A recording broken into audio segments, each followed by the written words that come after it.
Salute. What is up? We back in effect with a mask and attack. What's happening, man? Salute to everybody out there. We going in, man. We getting right into it. Well, a community in mourning tonight for a teenager who was shot to death at a Chick-fil-A in Cerritos. Our Brittany Ehrman live where a vigil for the teen is planned later tonight. Brittany. Well, Leslie and Hunter, is just a tragic situation. Family members say their loved one was just 15 years old. Now tonight, family and friends are planning to gather near where the shooting happened to honor his life and hold a vigil. Now let's take a look at some photos. Family members tell us the victim's name is Darnell Jones, and he was just 15 years old. His sister tells us he was about to... Darnell Jones, mulatto, man. But he probably was in the black culture. You could tell he wasn't in white culture because he got shot. Press 1. The fact that he got shot lets you know he was raised in the black culture.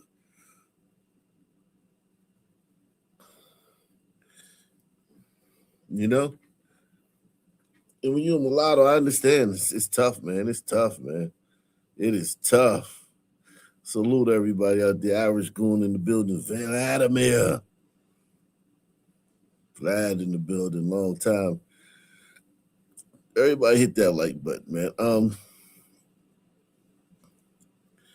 We going all the way in tonight, man. It's cracking, man. I ain't even playing with these motherfuckers, man. I ain't even playing with you motherfuckers, man. I ain't playing with you motherfuckers.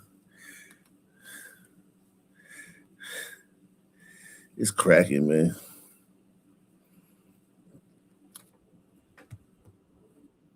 It's cracking. So much going on, man. So much. I mean, so much. Right? Right?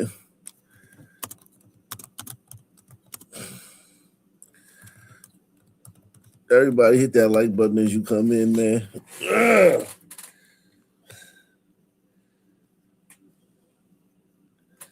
Fucking mulatto, man. Start his junior year of high school. Yeah, that's his dad.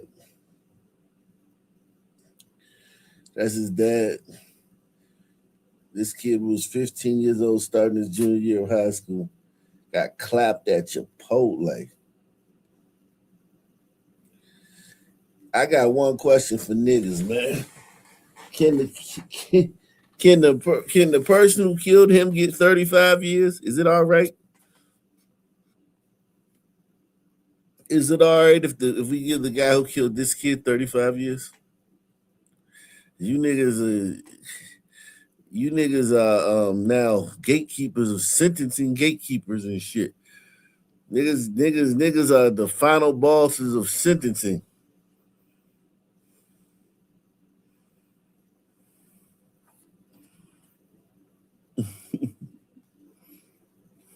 Salute. And now they're planning his funeral. So here's what happened. Los Angeles County Sheriff's deputies responded just after 4 Saturday afternoon to Gridley Road near the Chick-fil-A. When deputies arrived, they found a teenage boy suffering from a gunshot wound. He was taken to a hospital where he later died. Investigators say the shooting happened after an altercation outside a local business. During that confrontation, the suspect allegedly pulled out a gun, shot the teenager, then ran away. SkyCal video showed a large sheriff's department presence surrounding the shopping center with evidence markers stretched across part of the drive-through area. And people who come to the shopping center often say it's usually filled with families and teens, making this shooting difficult to process. It breaks my heart because I have kids. They're grown now, but, just to think of your child leaving the house and saying, okay, mom, dad, I'm going to hang out, I'll be back, and they never come back. It's heartbreaking, and I feel for the family. And again, the family tonight is planning to gather here at Chick-fil-A in a couple hours at 8. LASD is asking anyone with information about the shooting to come forward. No arrests have been announced at this time. Live in Cerritos, Brittany Ehrman, CBS LA. Unbelievable, man. Unbelievable.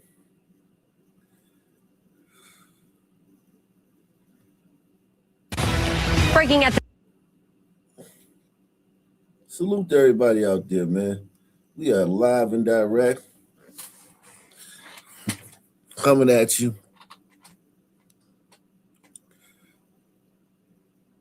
Everybody smash that like button for me. Niggas are misbehaving this weekend, man. Niggas been misbehaving, man.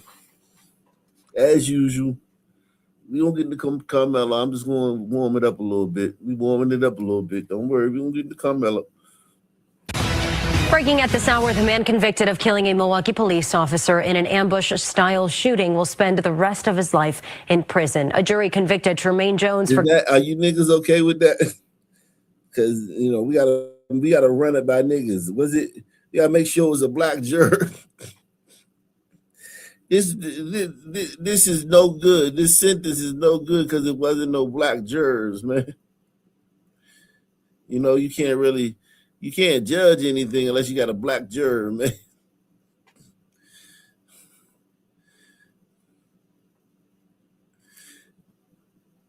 And 35 years is too long.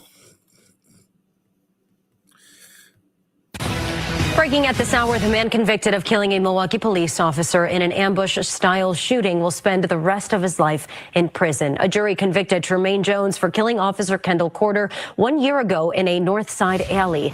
12 News' Hannah Hilliard was in the courtroom as that judge handed down the sentence. Hannah? Well, Deanna, as you know, this has really been an emotional case since the moment it happened almost exactly a year ago. And today here at the courthouse, it was no different. You had the courtroom full of law enforcement officers, including the police chief, as Officer Corder's family made sure the defense... Oh, man, these bees tried to intimidate the black man. All them police came down there to try to intimidate him, man. That's racism, man. Defendant knew who he took away from them. Tremaine Jones walked into court Friday to learn his fate. The 23-year-old convicted in an ambush-style attack last summer. 23. Wants to spend the rest of his life in prison. Nigger culture is the pits, man. You don't see this shit in other cultures. Niggas is now trying to say, "Oh, white people." I'm gonna show you some stats, man. You niggas, man. And white people stop saying per capita, because it's not even per capita. It's the raw numbers. White people saying per capita is making niggas think that it take per capita for them to be in the lead. The raw numbers without per capita, niggas is blowing everybody out the water with their crime stats. Check Philly, yeah, we're gonna go to Philly, man. We're gonna go to Philly. Salute to you, man. Yeah, per capita as well, but nah, the raw crime stats, just the numbers, without per capita. Per capita actually makes it less because per capita makes it like, 20 for every 100,000 versus like 2 for every 100,000. When niggas kill like 14, 15,000 niggas a year, okay? And whites kill about 2,000 of each other a year.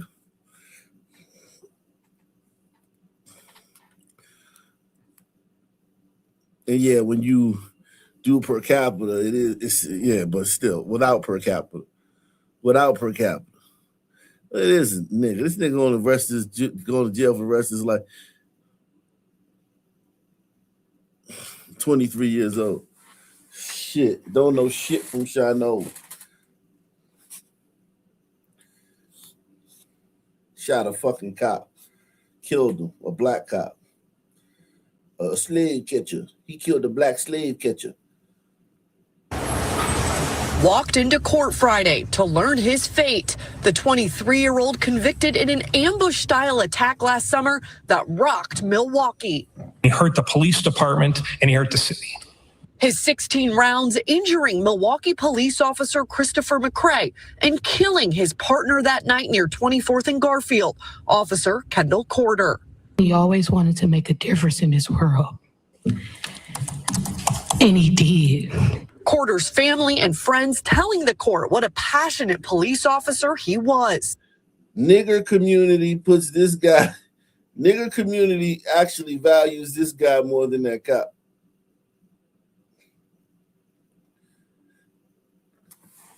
Almost at like a 95% clip.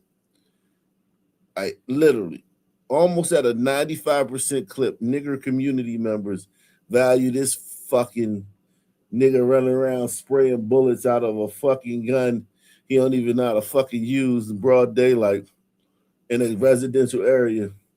They value him more than they do the cops. Especially black bitches who gonna call that fucking cop when their fucking boyfriend beating the shit out of them. All you black bitches gonna call this nigga. You don't hate niggas enough, man. You don't hate niggas enough, man. Press 1. You don't hate niggas enough, man. If you hate niggas, put a little extra oomph on it. All these black bitches out here that would call this dude a black slave catcher or he out here hunting our kids. Second, their boyfriend put their hands on them or threatened to put their hands on them, I would get you locked up. And she gonna call this nigga.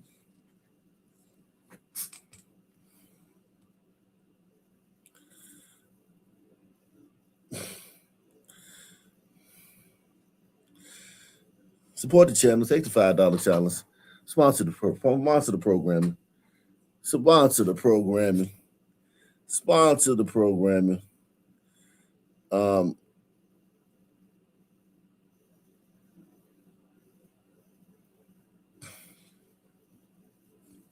court, what a passionate police officer he was. We lost a mentor. We lost somebody who wanted to do better in the community, see the community grow. McCray not speaking in court, instead writing this letter where he credits his late grandma for his willingness to forgive Jones. Quote, my friends and family may not understand or agree with that decision, but deep in my heart, I know that if I had died that night, my grandmother would have forgiven you too. I sincerely apologize to you, the courts, the DA, the victims, and the victim's family. Jones is sitting in silence as his attorney read his statement.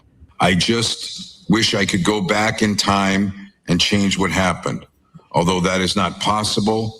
The only decision before the judge Friday, whether Jones could have the chance to get out on parole. They went to the danger. You, Mr. Jones, are the danger. She ultimately decided he would not. It had to have been difficult to go speak. Why did you want to? To let him know.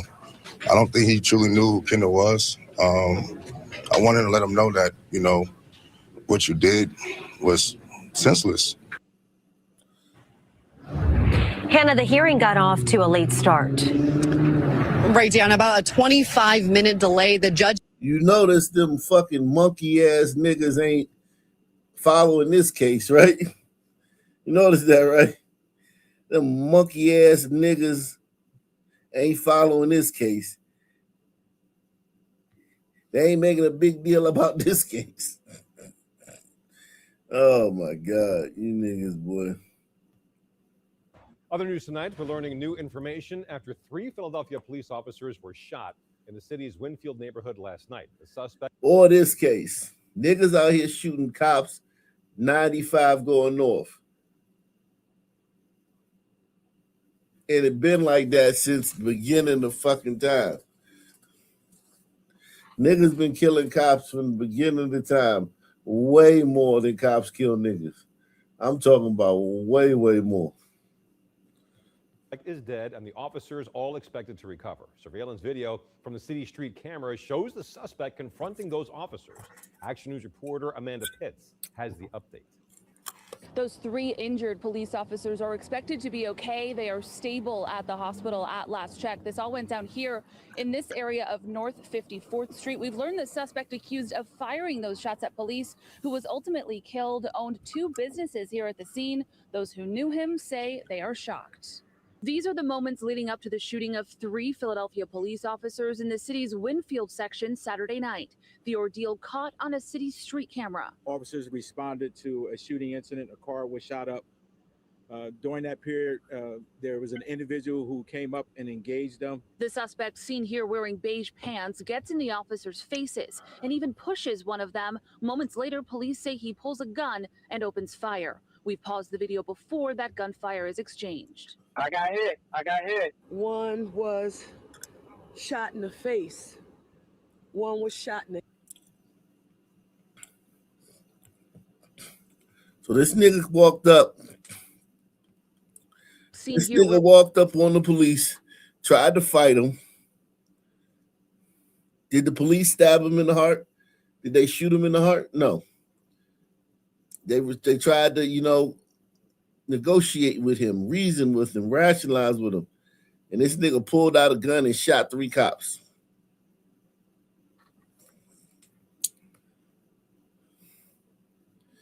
According to you niggas, them cops, soon as he shoved them, look at him shoving these cops. I bet you niggas don't think if you shove a cop, the cop should be able to kill you instantly. I guarantee you niggas don't believe that. I guarantee you niggas don't believe that if you shove a cop, the cop should be able to kill you instantly. I know you niggas don't believe that. You niggas are, oh my God. Look at all these stories, all these cases. Nobody covering. Nobody covering but us. Nobody covering.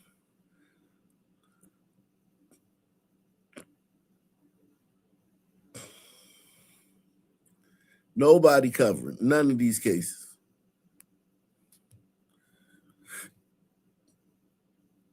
Niggas. I left my phone upstairs. Let me play this shit. 3 injured police officers are expected to be okay. They are stable at the hospital at last check. This all went down here in this area of North 54th Street. We've learned the suspect accused of firing those shots at police, who was ultimately killed, owned 2 businesses here at the scene. Those who knew him say they are shocked. These are the moments leading up to the shooting of 3 Philadelphia police officers in the city's Winfield section Saturday night. The ordeal caught on a city street camera. Officers responded to a shooting incident. A car was shot up. During that period, there was an individual who came up and engaged them. The suspect, seen here wearing beige pants, gets in the officers' faces and even pushes one of them. Moments later, police say he pulls a gun and opens fire. We paused the video before that gunfire is exchanged. I got hit. One was shot in the face. One was shot in the hip. And one was shot in the leg. Family of the suspect killed tell Action News his name is Eric Franks. The 57-year-old owns these 2 businesses near the scene and is a retired Philadelphia firefighter. And he went to approach the officer to tell them about the car getting shot up, and they treated him like he was like a suspect or something. He was taken to Jefferson Hospital, where he was pronounced dead. This family friend said Frank's loved ones have many questions about what led up to this. We're just shocked that this happened to him. The cameras do speak for itself, but I can't judge. Again, Franks was killed in that exchange of gunfire. As for those 3 police officers, they are expected to be okay. In Winfield, Amanda Pitts, Channel 6, Action News.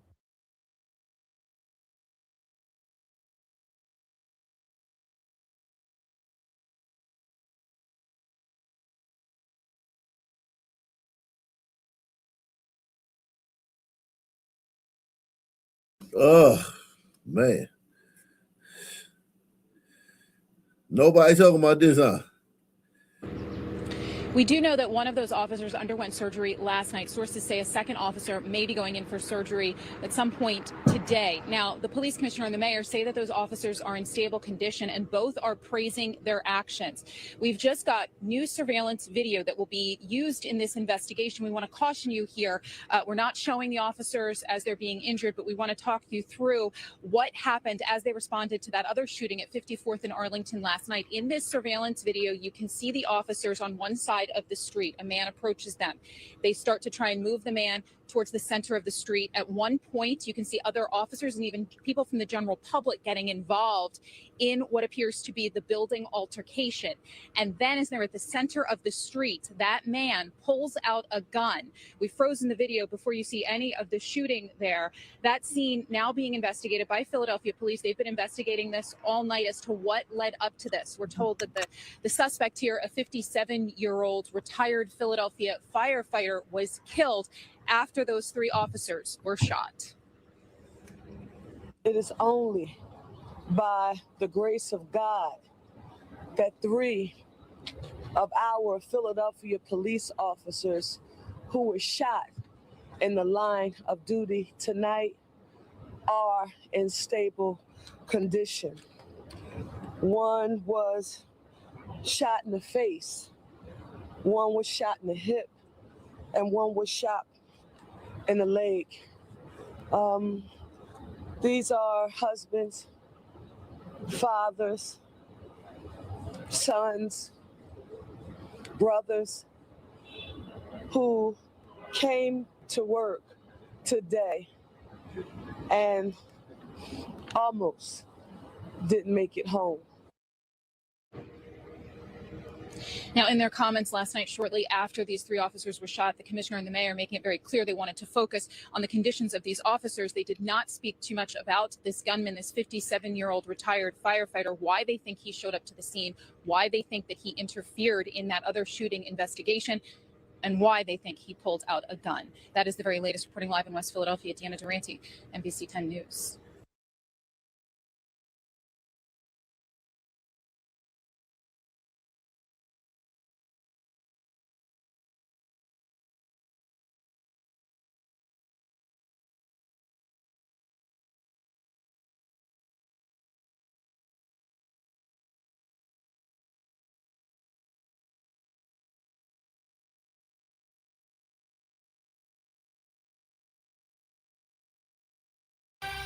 A large police presence in Fells Point formed overnight as hundreds of young people flooded the streets, prompting multiple calls for disorderly conduct. The gatherings leaving traces of alcohol consumption and residents warning of consequences if the weekend.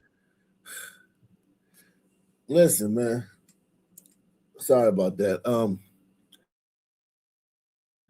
Listen, man. We got another incident here in Baltimore. You got 3 cops shot in Philly by a sun turd. You got teen takeover in Baltimore. Of course, y'all heard about New York, how they acted a fool last night. Every city, every day, has at least one incident of nigga debauchery, degeneracy, fuckery. Every day. No city can go a day without it. No city can go a day without it. Summer is going to, summer, this is the summer. We are in the summer. We're actively in the summer. You don't have to wait for the summer. The summer is here.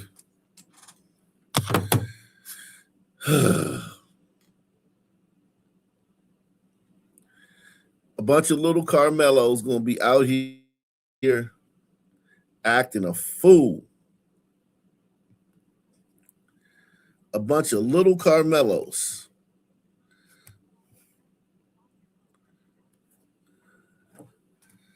A bunch of little Karmelos.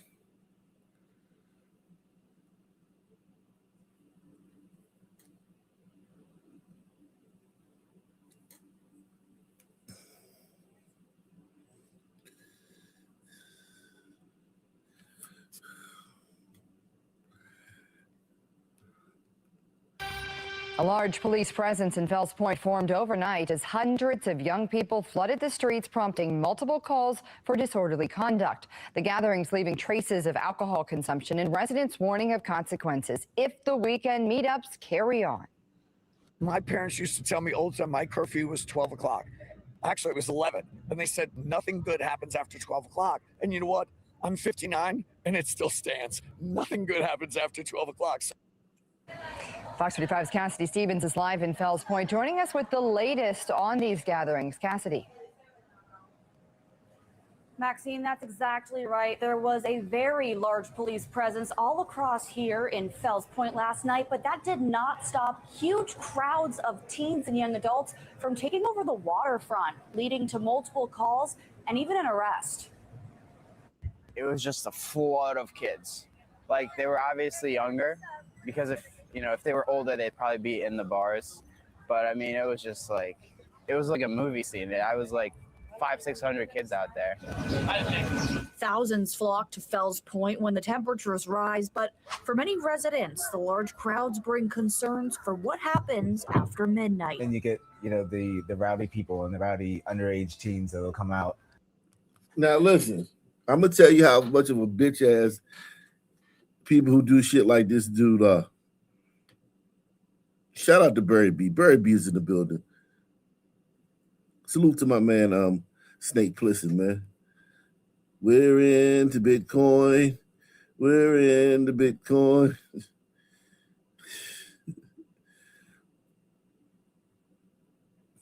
Now think about this.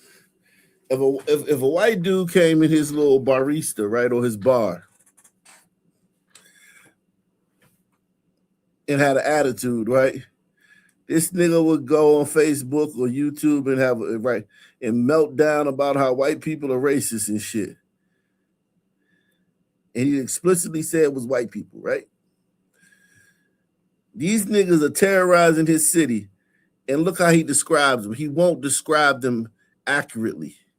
This nigga will not describe them accurately. This nigga is leaving out a lot of information about who is doing this shit. If you don't know, you don't. If you're not hip, you may think it's Iranian teens, Indian teens, Ghanaian teens, Ecuadorian teens. You may think it's just a mishmash of all the teens from all the races. For midnight. Then you get, the rowdy people and the rowdy underage teens that'll come out. And it's not a not normal occurrence here. But, I guess sometimes, they'll be out there, with their own little things that they make up and, causing chaos. That's the biggest thing that affects us. It's just now there's like more rowdiness going on. So then that'll affect like people coming in. Baltimore City Police was patrolling all throughout the area, but that didn't stop them from receiving multiple disorderly conduct calls. They don't really even do much. They're just kind of like sitting there idle by and just like, all right. And then when something really pops off, that's when they decide to do something. But they're just some. Now, what do you think this nigga thought was doing during 2020? When police were having their reputation tarnished, besmirched.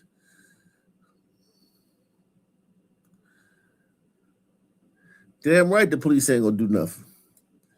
A bunch of black teens and shit. As soon as they go over there and tell the teens to do something, the teens gonna be disrespectful and start trying to fight with them. And then niggas gonna pull out cameras and clip shit up and edit it and put 20 seconds or 15 seconds that makes the cops look awful with no context. And you niggas gonna fall for it like you do every fucking time. Not even fall for it. You niggas wanna fall for it. Sometimes it's just there to just like be there, it feels like. Officers responded to multiple incidents of violence and chaos, resulting in the arrest of a 24-year-old. I saw like a fight, and it was just like I could barely see the actual fight because there were so many people around. it was just like a concert that went wild, you know? One person got arrested. You got the youth outreach team out here. All these programs, youth outreach team. Yeah, man, we don't need no cops. We got him, man. His old fat ass gonna walk up on the kids and be like, yeah, man, young brother, put that gun down, young brother. Think about your future, young brother. To some fucking kid who already killed somebody before, high and drunk and fucking full of cum. I just think that we need to kind of be proactive when it comes to like large underage crowds. One of the biggest concerns, underage drinking. Concerns surrounding underage drinking and liquor sales aren't new. State regulators and police have spent years conducting compliance checks in Fells Point after numerous complaints involving teenagers. The sad thing is this area is such a draw for the local community and the tourists. But unfortunately, they've allowed lawlessness. Like, these bars pay huge money for their liquor licenses. They do everything right. Yet the leadership has allowed things to happen that literally hurts their businesses directly by allowing open-end containers. Locals in the area say they support the nightlife in Fells as it drives in more business, but say the city needs a long-term plan beyond periodic police deployments. They're taking these young 14, 15-year-old kids that don't have families. They want attention, and they get them to do their crimes because they absolutely know there is zero repercussions. They tell them, listen, you might be sit in jail for 3 hours, you'll be out. But the city doesn't want to acknowledge it. Residents say they want the summertime business, not the violence. Now, Maxine, Baltimore City Police still have not told us the circumstances surrounding that arrest, but even after years of enforcement, residents here in Fells Point are still asking the same question. What's to stop this from happening again next weekend? We're going to do our best to find out. Live in Fells Point, Cassidy Stevens, Fox 45 News. Hi, I'm Maxine Stryker. Thanks for watching. Don't forget to like this video and subscribe to our channel, and check out Fox Baltimore on social media.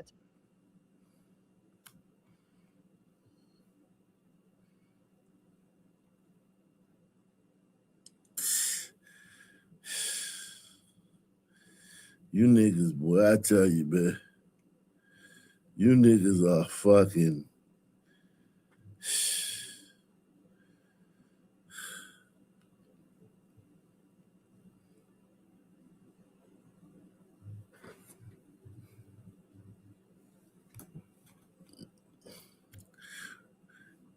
We'll see if we got enough people here so we can get into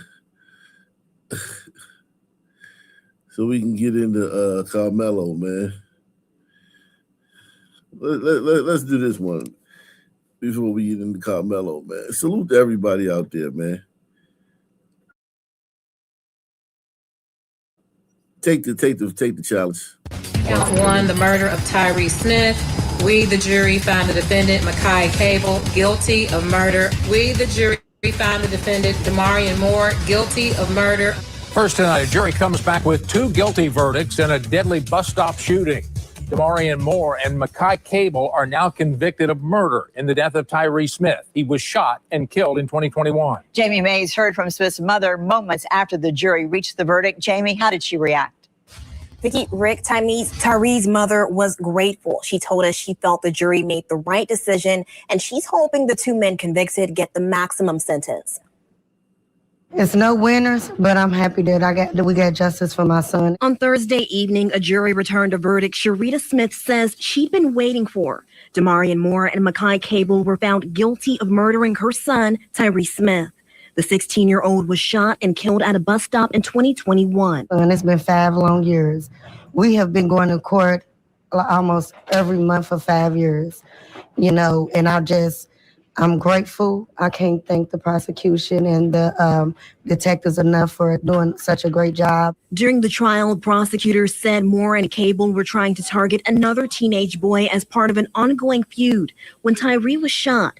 The assistant Commonwealth's attorney says their actions that day put others at the bus stop in danger, including Sharita's daughter. I mean, her daughter was also a victim. Her daughter could have been killed. I mean, Tyree is very important, but I don't want to lose sight of all the other kids that were standing at that bus stop. During closing arguments, Moore and Cable's attorneys claimed the evidence wasn't strong enough to tie them to the crime. Does witness testimony put Makai at the scene? No. Do any videos put Makai at the scene? No. My client is not on surveillance. He's not on video getting into a Jeep. He's not identified. In the end, the jury found both men guilty of murder, attempted murder, assault, and wanton endangerment. They didn't have any remorse, any empathy or sympathy for Tyree. My son is gone. I want to make sure that they're not able to get out and do anything like this to no other child. The defense attorneys did not speak after the verdict. The court is expected to reconvene tomorrow afternoon for the sentencing phase of this case. Jamie Mays, WOKY News.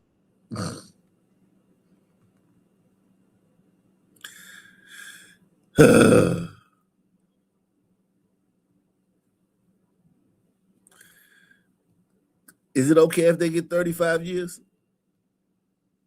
Is it okay if they get 35 years, Black community? Black community, is it okay if they get 35 years? For shooting up a bus stop with a bunch of kids there, looking for some nigga they had beef with, and he wasn't even there, and shooting and killing an innocent kid.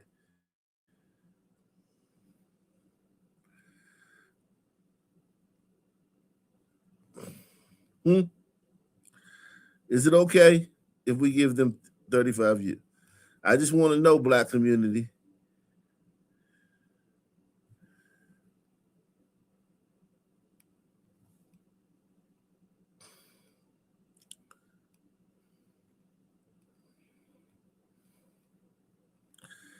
Shout out to Roger Wood, man. He said, take the challenge. Man, I tell you, man. Man, we boycotting these type of businesses. I don't know why you're going in here. You might not have heard what's going on, but look up Cyrus Belton. Oh yeah, I know about it. Yeah, but you're still going in. Today I am out in the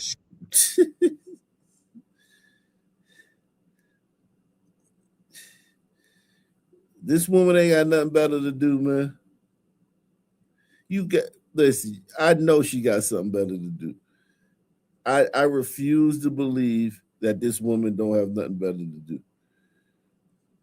I refuse.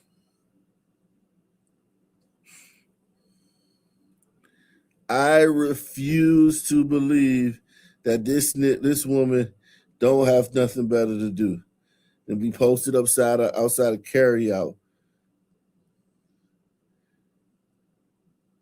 protesting for some nigga that probably would have killed her if he was, or robbed her if he encountered her.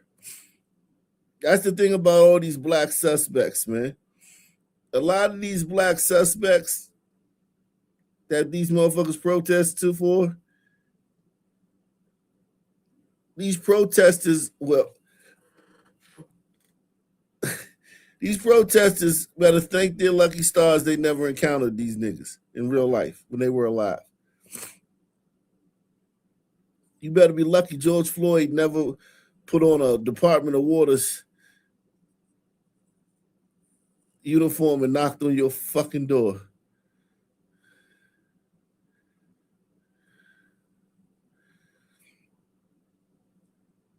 Okay?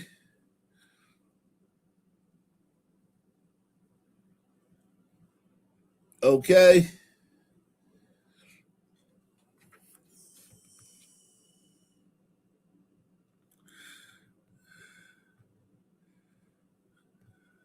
This woman gotta have something better to do. street, spreading the word of the boycott that is happening now, and letting people know that this ain't what we doing no more. Okay? So stay tuned. All right, I'm walking to the beauty supply store to see if any black people are in there supporting the Asian business.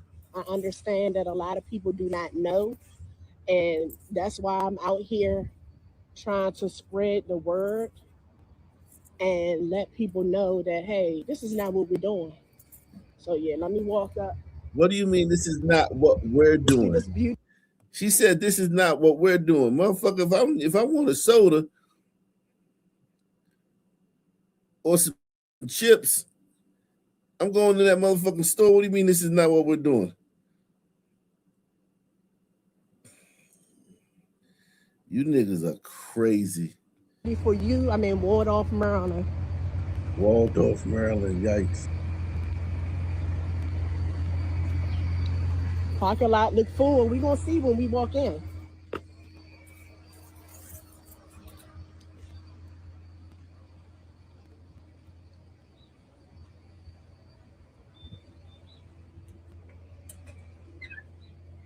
Man, we shouldn't even be.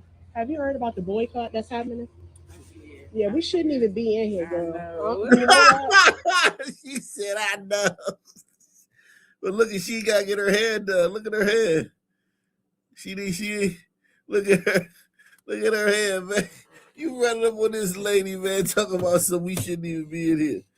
She need to get some of that yaki, that white hair, man, so she can put it in her hair so she can feel good about herself, man. You expect her to walk around with her hair in her head? You be an unreasonable woman. You'll be an unreasonable expecting her to walk around with her hair in her head. About the boycott that's happening? Yeah, we shouldn't even be in here, girl. You know what? And I'm about to tell.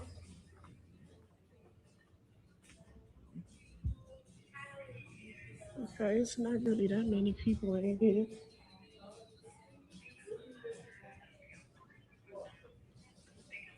Hello, everybody, Black women. I'm here to represent the boycott that's happening for Cyrus Belton. He was killed by an Asian man, and the verdict was non-guilty for allegedly stealing water bottles that he did not do. We are black. We are boycotting all Asian businesses. So I'm coming here to let y'all know we're not. She keeps saying we, as if like black people do anything as a unit but kill and destroy. Niggas don't do anything as a unit but kill and destroy. We not doing this. Fuck you mean we? There is no we in the black community. Her kids are probably thugs. Her kids are probably out here terrorizing the community. Her baby daddy probably a thug. She probably a fucking ex-thug degenerate.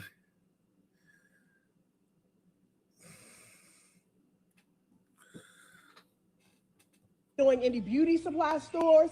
We're not doing any carryouts, hibachis, none of that. A lot of people don't know. That's why I'm letting y'all Black women know that we're not doing this. We're saving our Black dollar and giving it to Black businesses.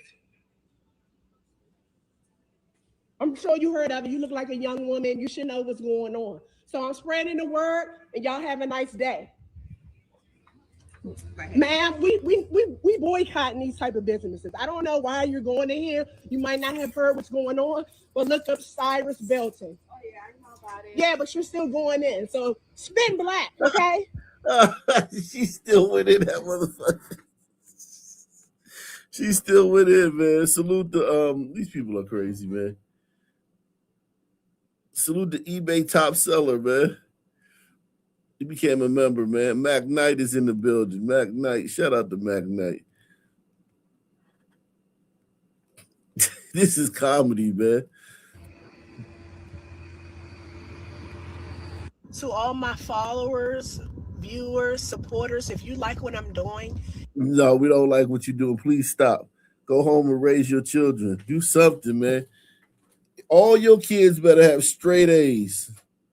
Like, seriously, man. if all your kids don't have straight A's and in all types of activities and your house ain't clean and dinner ain't prepared, you need to be arrested, bitch. Go home and cook dinner, bitch. Fuck are you doing? Go home and cook dinner. Put something hot on the table, man, for your family. This shit, you look at her hair. Hair done.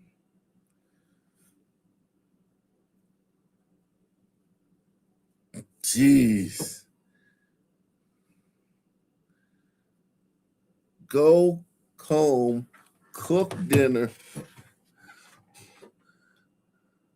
iron some clothes, do a couple loads of laundry. Do a couple loads of laundry. Wash the dishes or load up the dishwasher. Do something. Anything you're doing would be more valuable than this. Anything you do.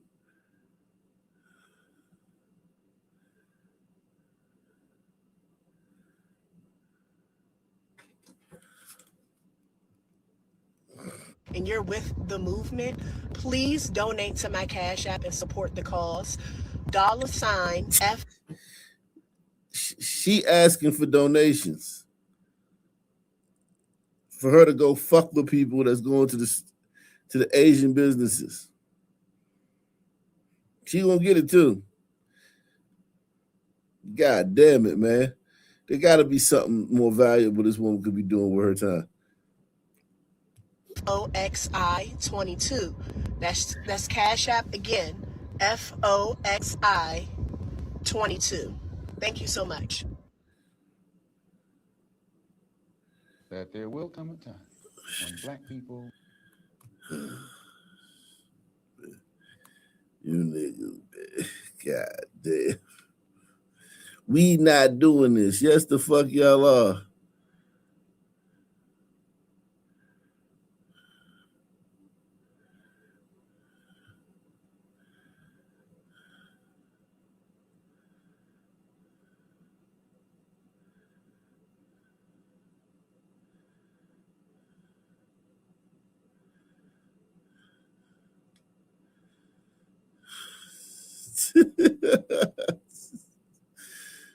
I'm telling you, man. Nigga news is something else too. Nigga news is something else, man. A passenger was shot by a career criminal on the MARTA train in Atlanta right in front of her. Look at this. Niggas. I am like so lucky to be alive right now. A man just got shot directly in front of me on the MARTA train station today.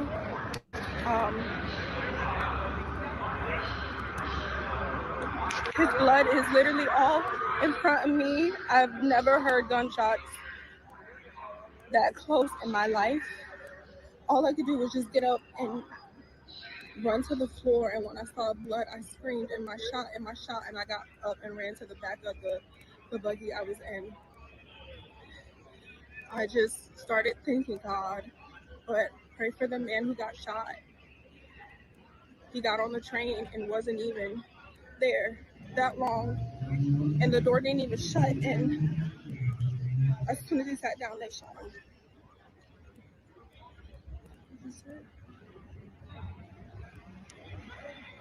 I'm waiting on my Uber, and I just want to thank Jesus. Thank you, Jesus, for keeping me safe.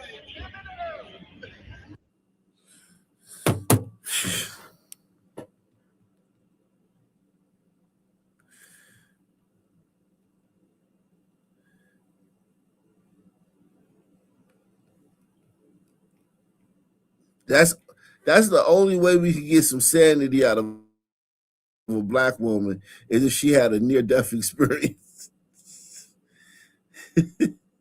Any other time, black women are speaking stupid shit. Literally 100% of the time. 100% of the time, black women are talking dumb shit.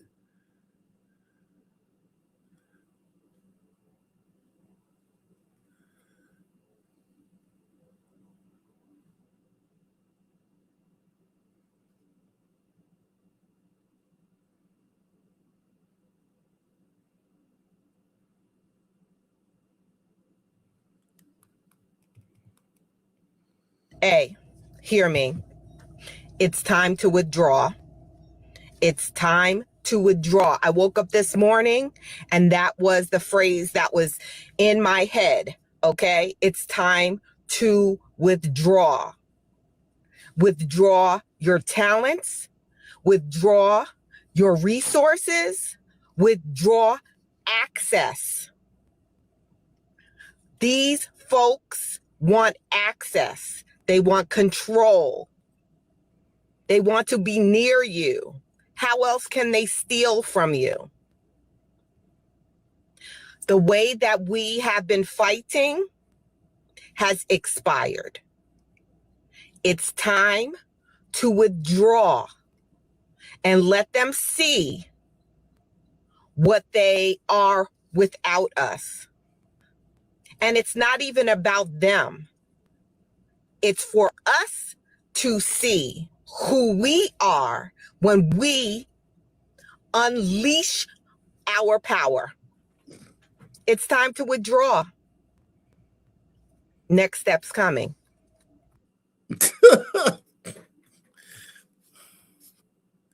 They just talk a big game and they don't even really understand what they're saying. They don't even really understand what they're saying.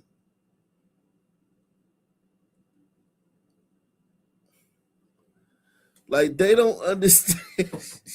She doesn't understand what she's saying. She doesn't understand.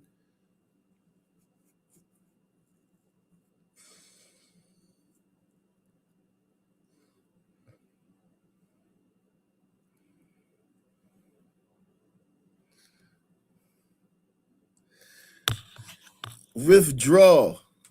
Do you understand what that means, baby? You telling everybody else to withdraw. You don't know what people have going on in their lives. You don't know if they give a fuck about Carmelo Anthony and shit. You tell it because some little fucking thug stabbed a white boy because he was trying to be hard and shit. Instead of asking, could he stay? Here's the thing that nobody talks about. You notice you ain't heard a nigga say Carmelo Anthony could have asked Austin Metcalf, hey, bro, I know I ain't supposed to be in y'all tent, man, but it's raining or what, or my team don't got a tent. Let me just chill. Can I please just chill here for a minute? You know what I'm saying? Until it stop raining. Or they never, niggas never, no nigga, I have heard no nigga suggest that. I haven't heard a nigga suggest that maybe, what if he said, what if that nigga, what if Carmelo Anthony was like, oh, no, bro, I know you ain't supposed to be in other people's tip, but you know what I'm saying? Like, let me just stay here for a little bit, man, please, man. I know I ain't gonna steal nothing, you know what I mean? I know y'all worried about people stealing y'all shit and whatnot, but I mean, I just gotta stay here for a minute, for a second, man. Every black person was like, man, he ain't had to. Every black person who said that he shouldn't have stabbed him said he should have beat his ass. Literally, every single black person who was like, he shouldn't have stabbed him, he should have just beat his ass.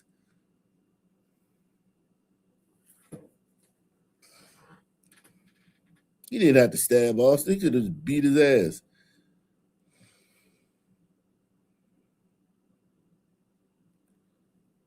Or he could have just left. Let's be honest. He could have just left. Why do motherfuckers have to disrupt their whole life and shit and live off the grid? This bitch wants you to live off the grid like a fucking doomsday prepper because this little nigger got 35 years. Think about that.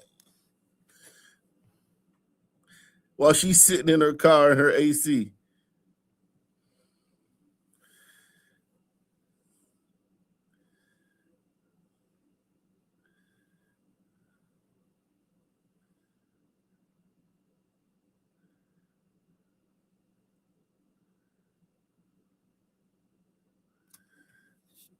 This is Karmelo, man. Is this Chipotle? Is this the closest thing Chipotle Karmelo gonna get from now on? I don't know what the fuck going on, man.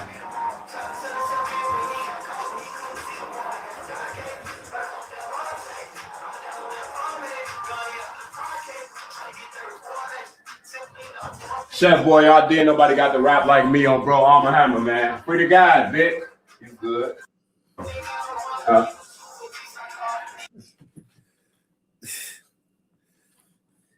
And listen, look, I showed you some more niggas that's headed straight to jail earlier in the show. A bunch of niggas headed straight to jail. Trying to be hard and shit. To live like this. To live like this.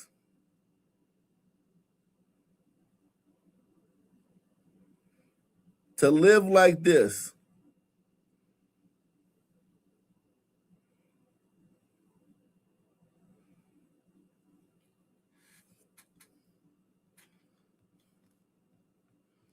Fucking A, man. We got to become doomsday preppers because these niggas mad that this nigga. Those names, and then you begin to deduce how the justice system worked when you look at them through that frame. And bitch, nigga, the justice system is very favorable to niggas. Niggas get off all the time. Niggas get probation all the time. Niggas get their case thrown out all the time. I'm tired of this shit. We just gotta play along with these niggas like blacks got some shit. The justice system is against blacks. Man, niggas get off all the time. I mean, all the time.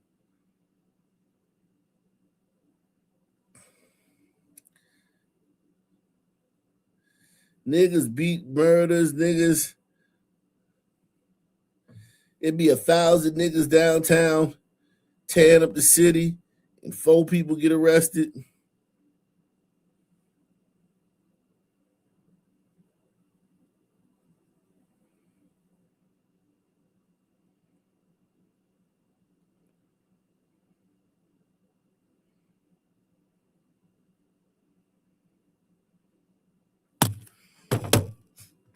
you say, Bakari, explain more. What do you mean? Carmelo Anthony has received more time, 35 years, than George Zimmerman, who got no time, Daniel Penny, who got... What the fuck? Those are different. Yo, I can't stand it. This supposed to be an educated nigga. He supposed to be an educated nigga. He supposed to be an educated nigga. This nigga supposed to be an educated nigga.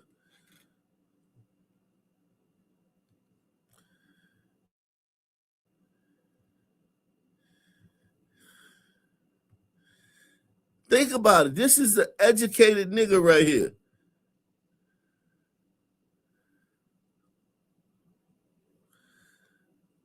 I'll show you something that George Zimmerman did that Trayvon didn't do. I mean, that Carmelo didn't do. You want to see something George Zimmerman did that Carmelo didn't do? And hit the like button. Subscribe to the channel. I wanted to say I am sorry for the loss of your son. I did not know how old he was. I thought he was a little bit younger than I am, and I did not know if he was armed or not. He got his ass on that stand. Press 1. George Zimmerman got his ass on that stand.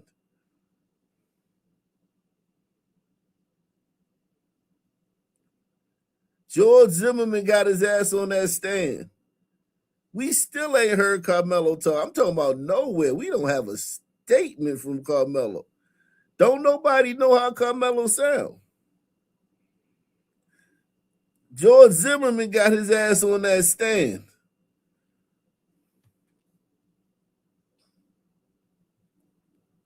And apologized to the parents, even though he was in the right. Shout out to Ray Wall. He apologized to the parents. I wanted to say I am sorry for the loss of your son. I did not know how old he was. I thought he was a little bit younger than I am, and I did not know if he was armed or not.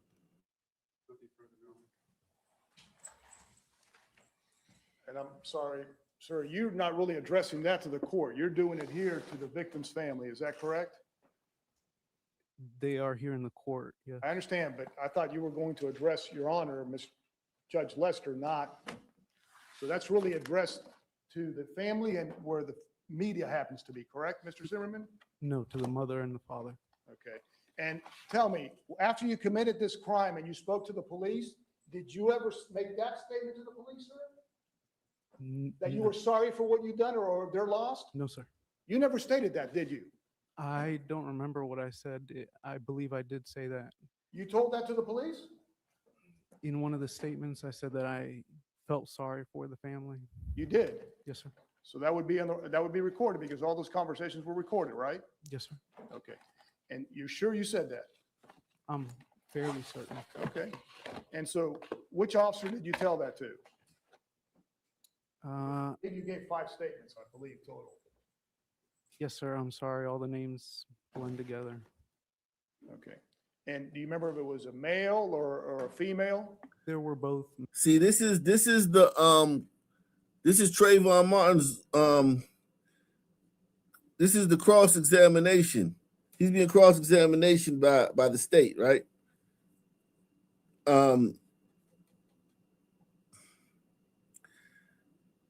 And he got to withstand that.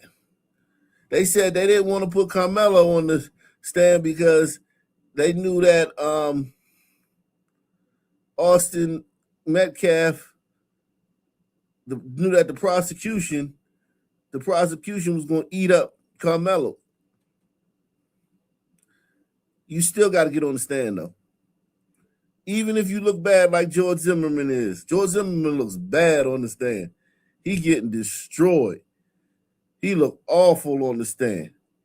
You still got to get your ass on the stand in a self-defense case. It's called self-defense. It's literally called self-defense.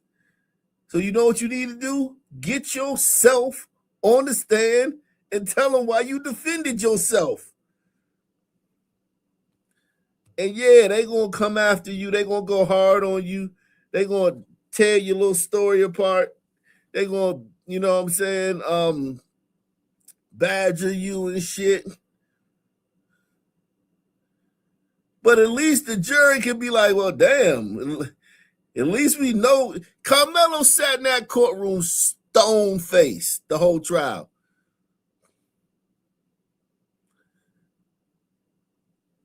Stone-faced. 20 witnesses was brought by the state. The state brought 20 witnesses. Karmelo didn't get on the stand and tell his side of the story. Males and females. At the time you made that statement that you were sorry? Yes, sir. And let me make sure the record's clear. You stated exactly what to those detectives? I don't remember exactly what verbatim. Okay. But you're saying you expressed that concern for the loss of Mr. Martin, or that you had shot Mr. Martin, that you actually felt sorry for him? I felt sorry that they lost their child, yes. And so you told detectives that you wanted them to convey that to the parents? I don't know if they were detectives or not. Officers, I apologize. I didn't know if they were going to convey it or not. I just made the statement. Okay. And then you said that you called them up or you left a message for them to tell them that? No, sir. Why did you wait 50-something days to tell them, that is the parents? I don't understand the question. Why did you wait so long to tell Mr. Martin and the victim's mother, the father and mother, why did you wait so long to tell them? I was told not to communicate with them. Okay. So even through your attorney, you didn't ask to do it right away? Your former attorneys or anything? I did ask them to express that to them, and they said that they were going to. But before you committed this crime on February 26th, you were arrested, or you were, I'm sorry, not arrested, you were questioned that day, right? February 26th. That evening That and evening. into the Yes, sir. 27th. And then the following morning, Mhm. is that correct? Yes, sir. And then the following evening too? Why couldn't Karmelo do this if he was innocent? They knew. They knew.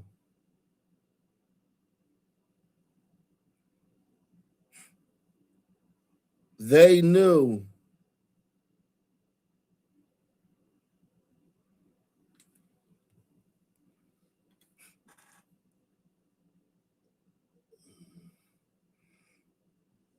They knew. They knew that motherfucker Karmelo. He ain't have no case. Karmelo ain't have no case. Karmelo didn't have a case. Okay? Karmelo didn't have a case. They were hoping that wokeness was going to prevail. They were hoping that wokeness was going to prevail.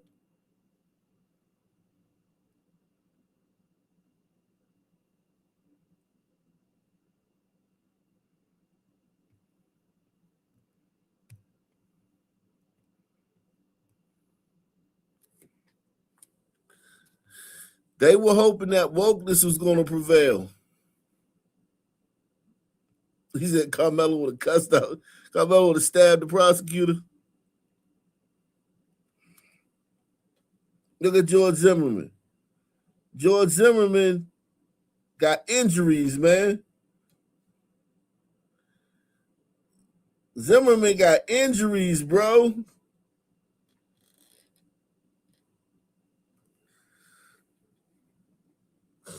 Zimmerman, look at his nose, man.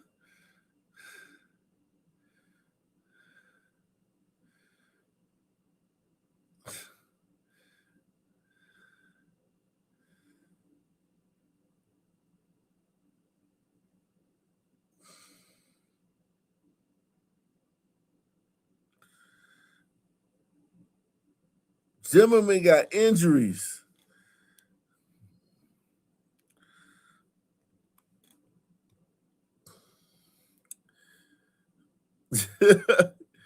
Karmelo ain't had that shit. Karmelo didn't have no motherfucking injuries.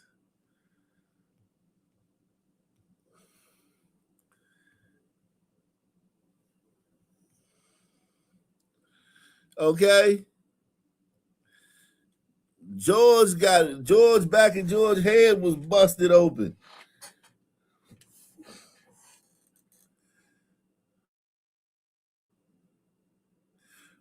Okay? So Karmelo ain't had no injuries. He didn't get on the stand.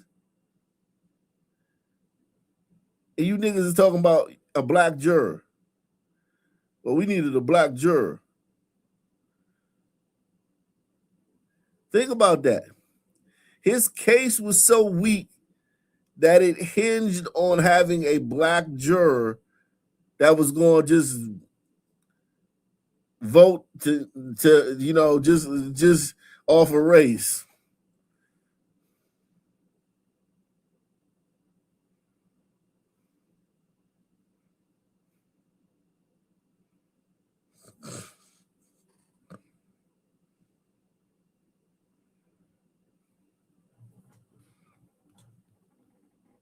Hit the like button, man. Take the $5 challenge. We try to get 20 people to take the challenge, man. Let me see my man Ray Wall, man. What did he say, man? He said, sons are wicked. If you question us, you will get recorded and called racist, or we'll try to take your head off. There is no reasoning. Oh, and we're always innocent. Yeah. Yeah. Why Karmelo ain't show his injuries? Why Karmelo ain't show his injuries to the since he feared for his life, why didn't he show his injuries to the court?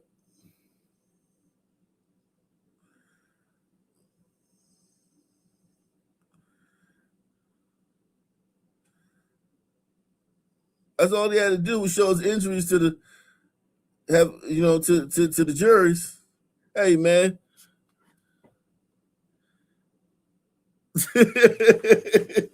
Hey, man, you know what I mean? I fear for my life. I fear for my life because, you know, nigga was whooping my ass. That nigga Karmelo said he shoved me.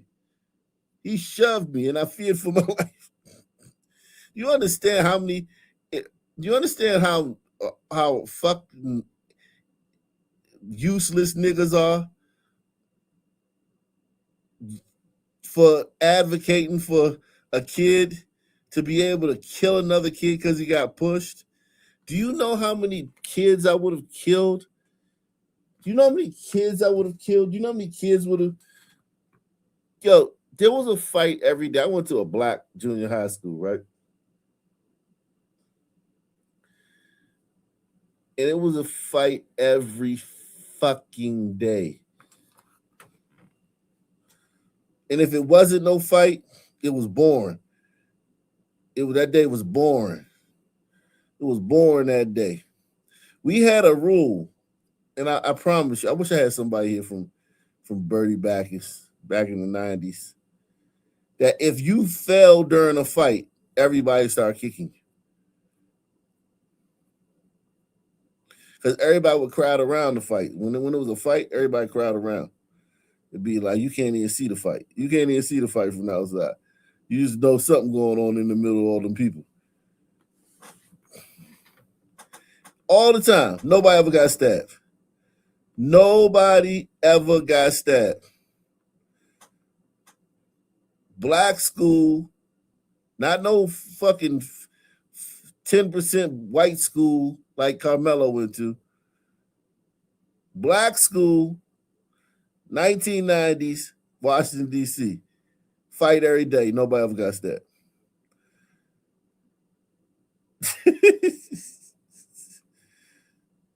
Every fucking day. A fight. Nobody ever got stabbed. Do you understand black women out here advocating? Hey man, if you push me, I get to kill you. Do you understand what they're do they understand what they're advocating for?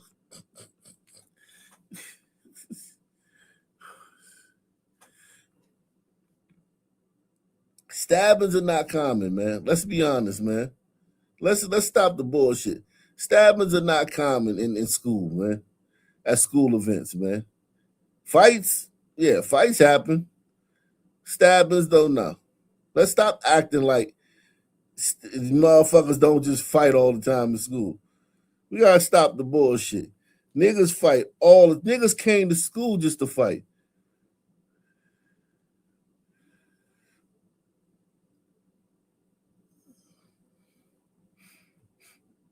Niggas came to school just to fight. It was niggas that just came to school just to fight. That was their whole reason for being in school. Fight somebody. And then they go home. People used to have their family and friends come up to the school and fight people.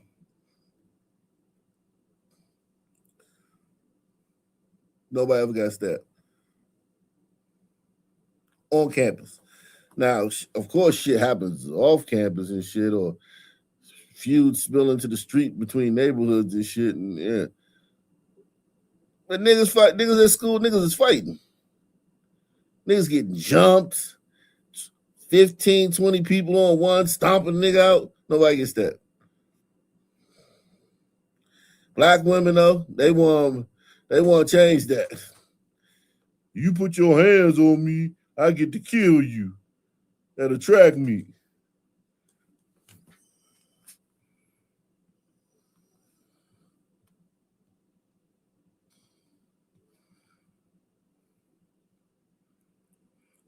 Why Trayvon ain't show his injuries? Why Karmelo ain't show his injuries? And why Karmelo ain't get his nappy-headed ass up on the stand? Why he ain't get his nappy-headed self on the stand and tell the fucking jurors why he defended himself in a self-defense case? Yes, sir. Okay. be fair to say you were questioned about 4 or 5 times?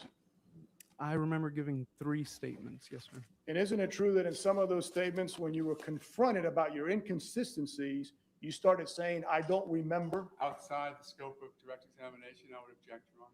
Give a little bit of leeway, not a whole lot, but a little bit here, okay? Isn't it true that when you were questioned and you were questioned about the contradictions in your statements, that the police didn't believe it, you would say, I don't remember? I'm going to grant his motion this time. Thank you, Your Honor. Would you agree that you changed your story as it went along? Absolutely not. Okay. Now, sir, you had a phone when at some point, and you agreed to turn over that phone to the police so they could make a copy of what was in there, right? Okay. And in that phone, did you receive or send text messages, sir? Yes, sir. Okay. Did you ever make any reference to a reverend? Object, Your Honor, outside the scope of direct. Sustained. Did you ever make any reference to Mr. Martin, the father of Mr. Sustained. of the victim? Getting a little bit far away. I apologize, Your Honor. My question is, he was asked in terms of apology to the family, and I'd like to be able to address that if I could. I think you can classify it as whether or not he asked the apology. I don't want to get into other areas. Yes, sir. Thank you. My question is, Mr. Zimmerman, do you recall sending a message to someone, an email about referring to the victim's father? No, sir, I don't.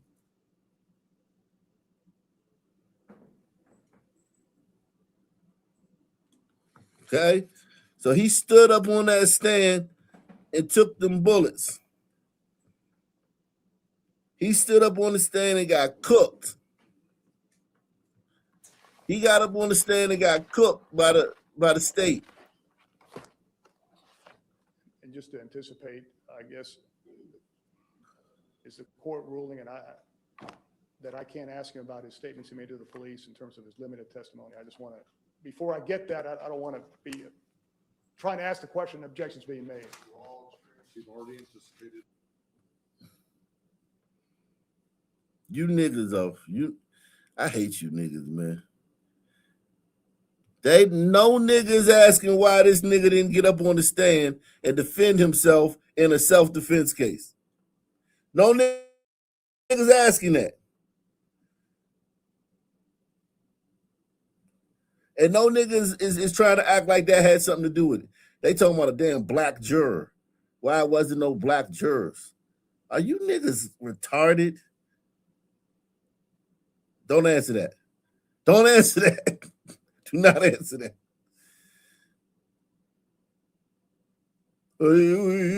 He lost because it wasn't no black jurors.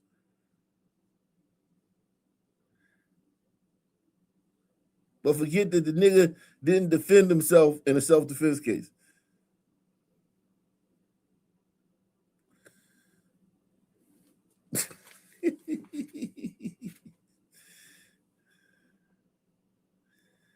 The nigga didn't defend himself in a self-defense case.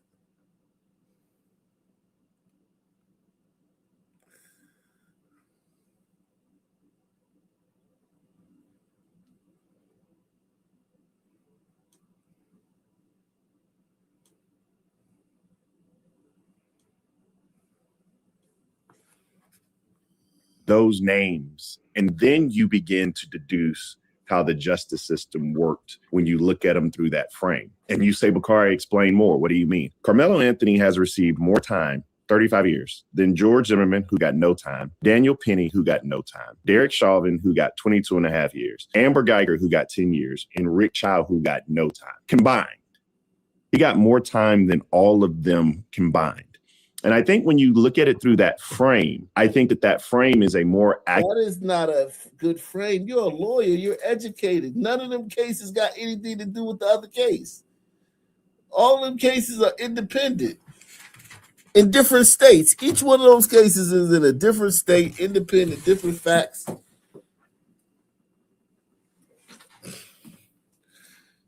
Botham Jean, the family asked for leniency for the cop. Amber Geiger, his family asked for leniency for Amber Geiger.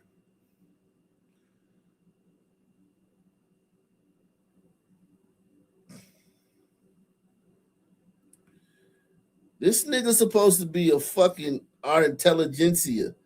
This is supposed to be our smart niggas. And they talking like fucking random fucking bitches in a goddamn hair salon or some shit. He got more time than this one and this one combined. Well, he stabbed the kid in the chest at a track meet. The fuck did you think was gonna happen?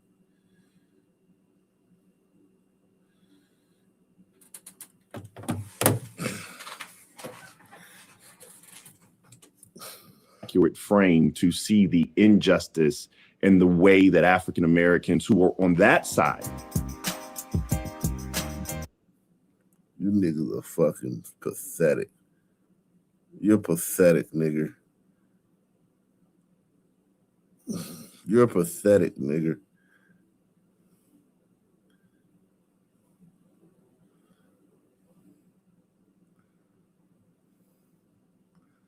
Pathetic.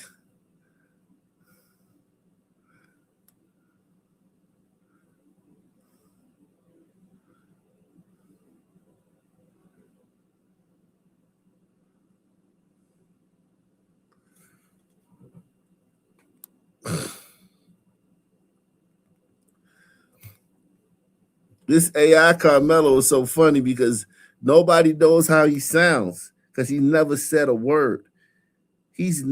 Press one if you've ever heard Karmelo say a word. These people don't know how to do his voice because you don't know how he sounds. Who knows how he sounds? No one knows how this nigga sounds, man.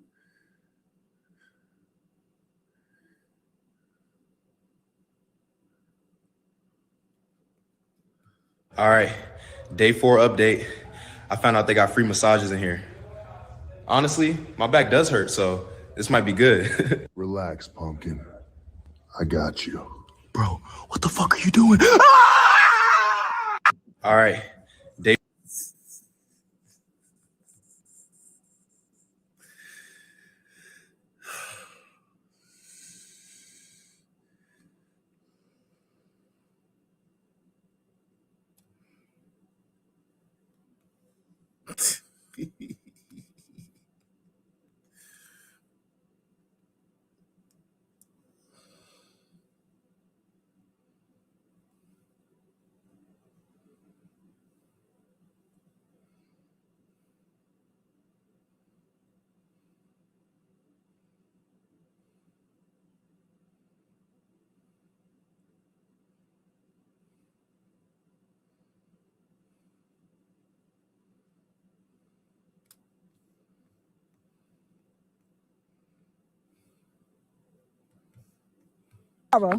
Why you got my baby? What? I didn't never say that you could take her anywhere. Oh, this your daughter? Yes, it is my daughter. Why do you have her with you? Okay, but that's my friend. No, it does not matter. It does not matter. No one asked me nothing. You can't just get my baby and take her to the park. Why not? That's her No, friend. You cannot, baby. No, you cannot. You cannot take nobody. No, because talk to me. She minded. Okay. And But I brought her to the park with me. She asked to go, and I let her come. No. This your mama? You're so disrespectful. No, you are, sweetie. You mind your business. You Okay, are. stay in the And child's you place. acting like your mama. Okay, no. You What I acting was like your trying to mama.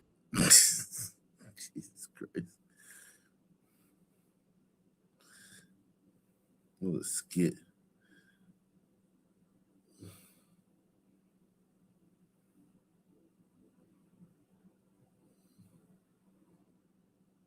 You niggas, man. I swear, man.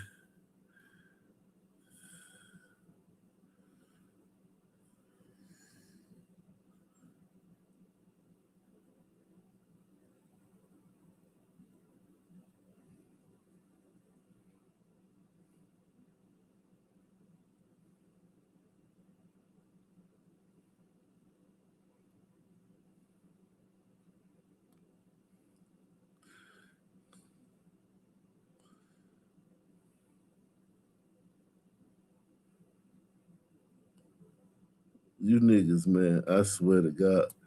Sisters, including one 9-month pregnant, allegedly slapped and hurled hot oil at a Detroit restaurant worker over the wrong order.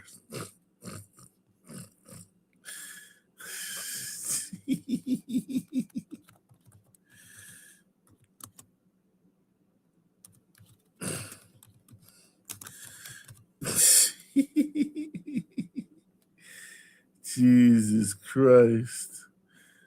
Holy smokes, man. Salute to everybody out there, man. Salute to all you people out there. Hit the like button, man. Take the $5 challenge. We're trying to get 20 people to take the challenge, man. So far, I think we got six so far. It'll be very nice if you take the challenge, man. If you sponsor the programming, that will help the show out a lot, man.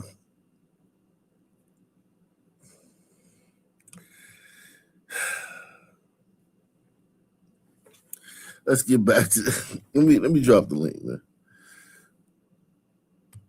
See if anybody want to come up here, man.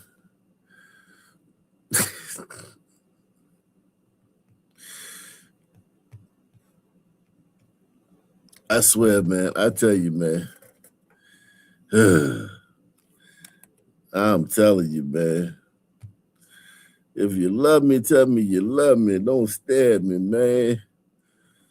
Let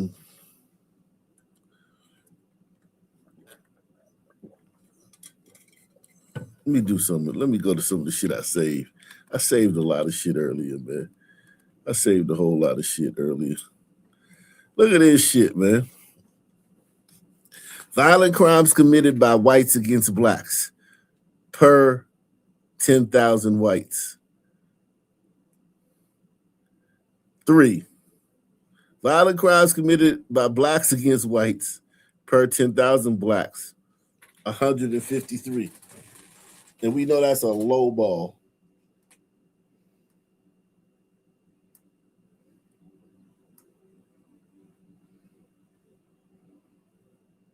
We know that's a low ball. Jeez.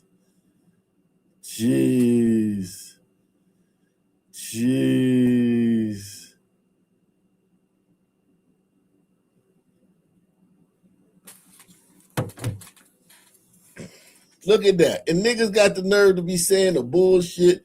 The challenges we facing, and black people never get a fair shake in the criminal justice system. Look at that shit, man. God damn. Having that illustrated. When you just illustrate that shit like that, god damn. Holy smokes.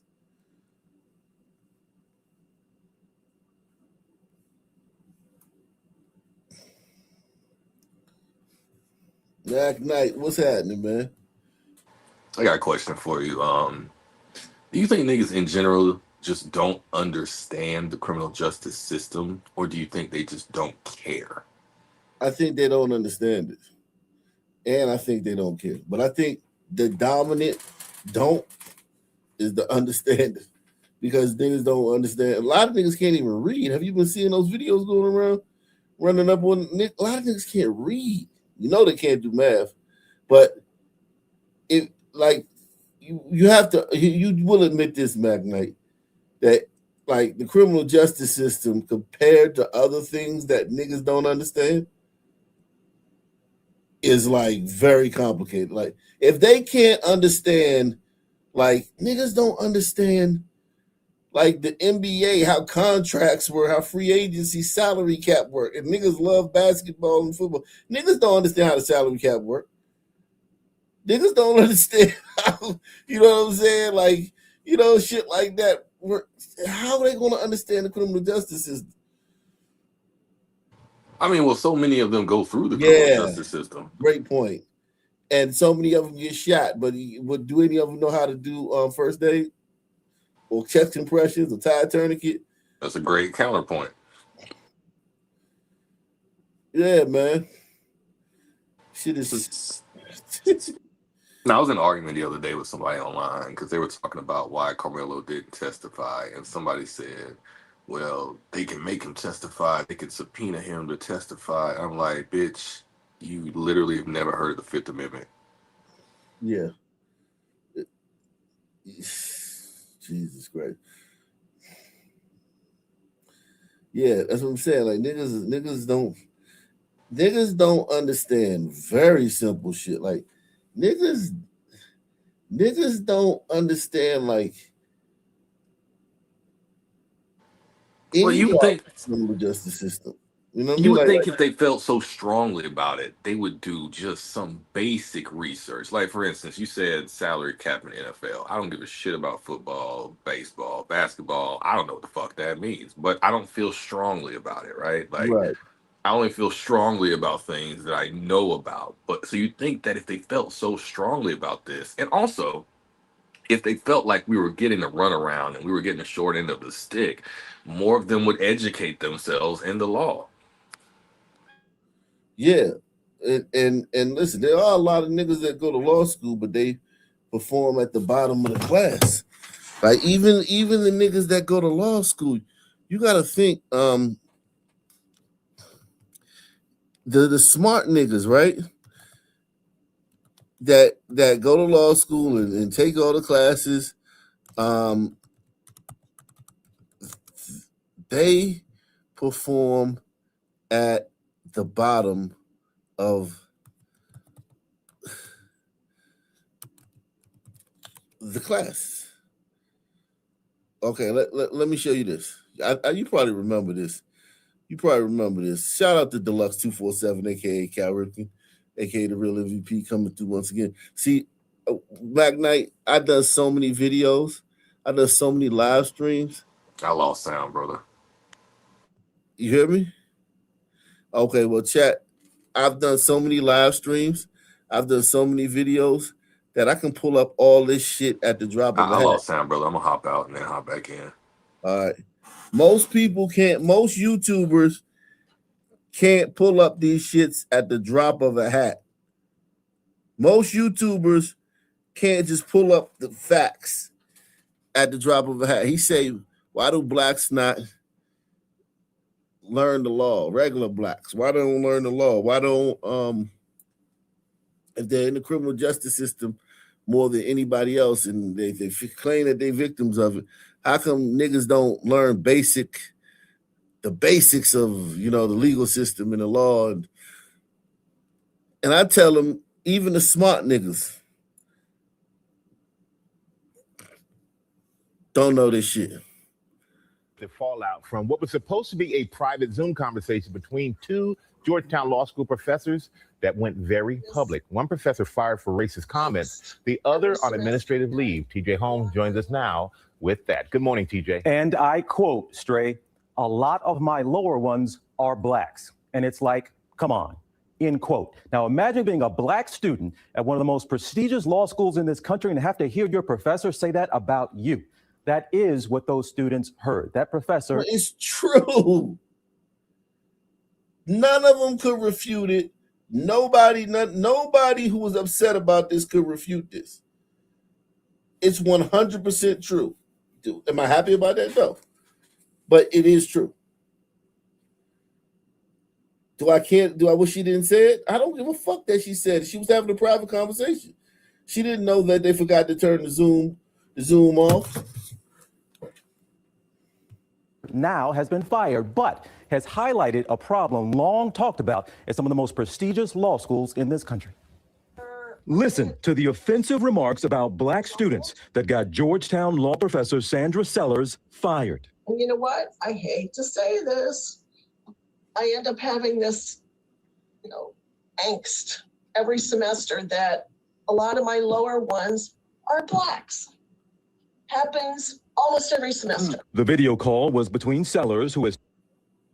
She was even nice, man. She said she hate to say it. Press 1. She hate to say it. She did not enjoy saying that. It wasn't like she was like, look at these niggers. She should actually fight this, and she could fight it because all she's got to do is pull up the grades and the races for the grades and be like, look, bitch, I told happened no in lie. 2020. This happened like in 2020 and shit. Oh, never mind. And even now, you couldn't get away with this shit. I don't think you get away with this shit now. I think I think, but the other guy who was just listening, like the other guy on the call, he didn't say a word. He was just listening. This guy right here, he got suspended for just listening. Now that he got a case. Like you can't in 2020. You couldn't listen to some allegedly racist shit. Yeah, he got fired because he didn't intervene. He was supposed to admonish her. Yeah, he's supposed to admonish her. But I think this woman, she's not saying it like, oh, she's saying it like, yo, I hate this. I want my black students to do better. You know what I mean? She's not like, aha, you dumbass nigger.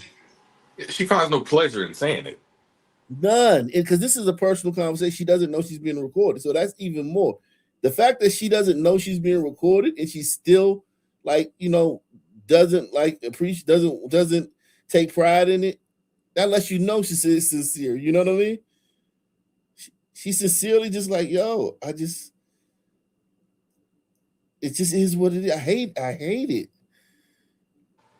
Listen to the offensive remarks about black students that got Georgetown law professor Sandra Sellers fired. And you know what? I hate to say this.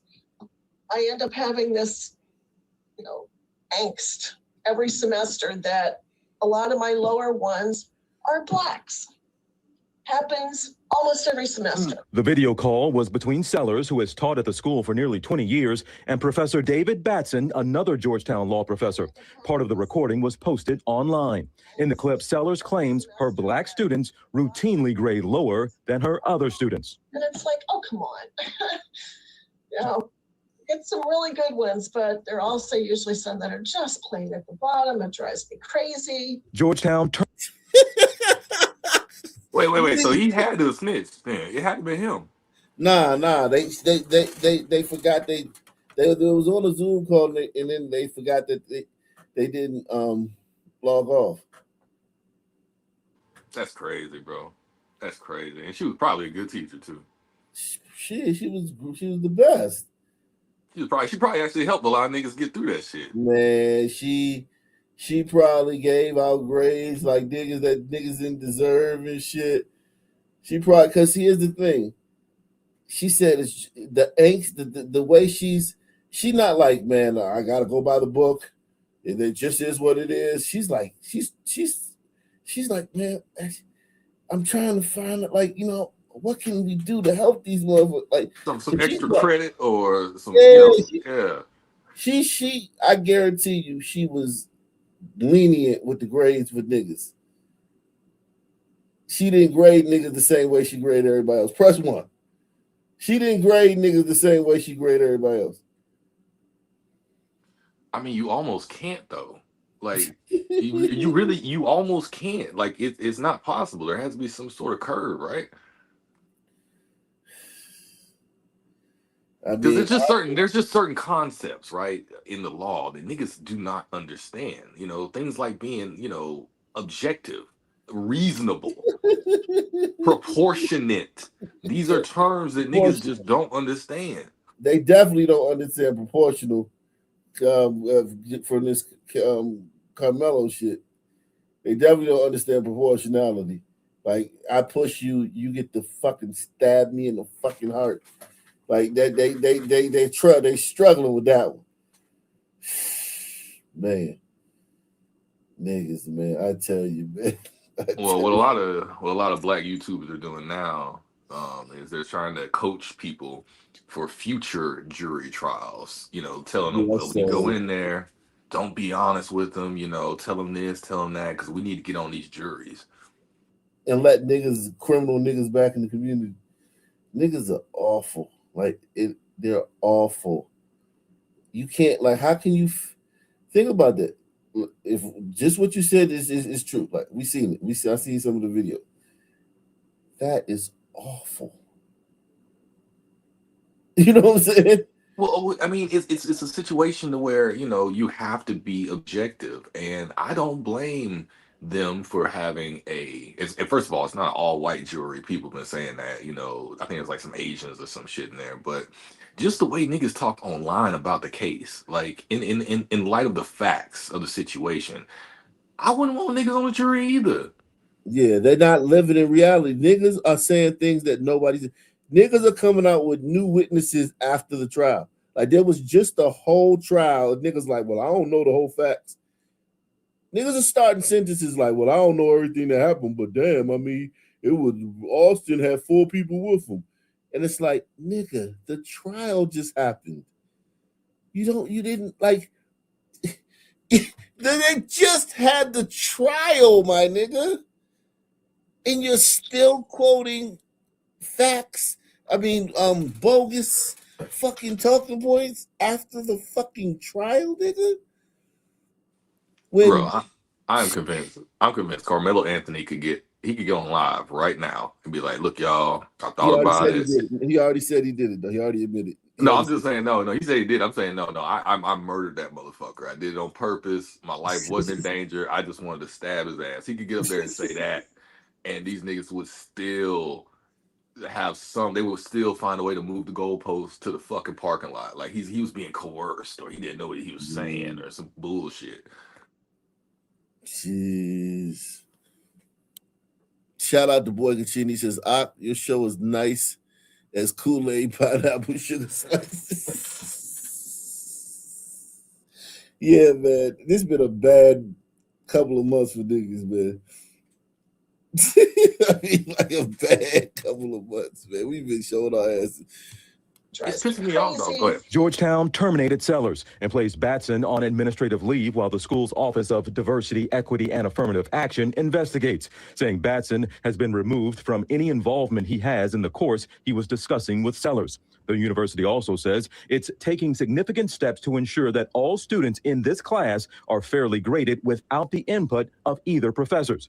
The dean called the conversation reprehensible and abhorrent. Look how they try to act like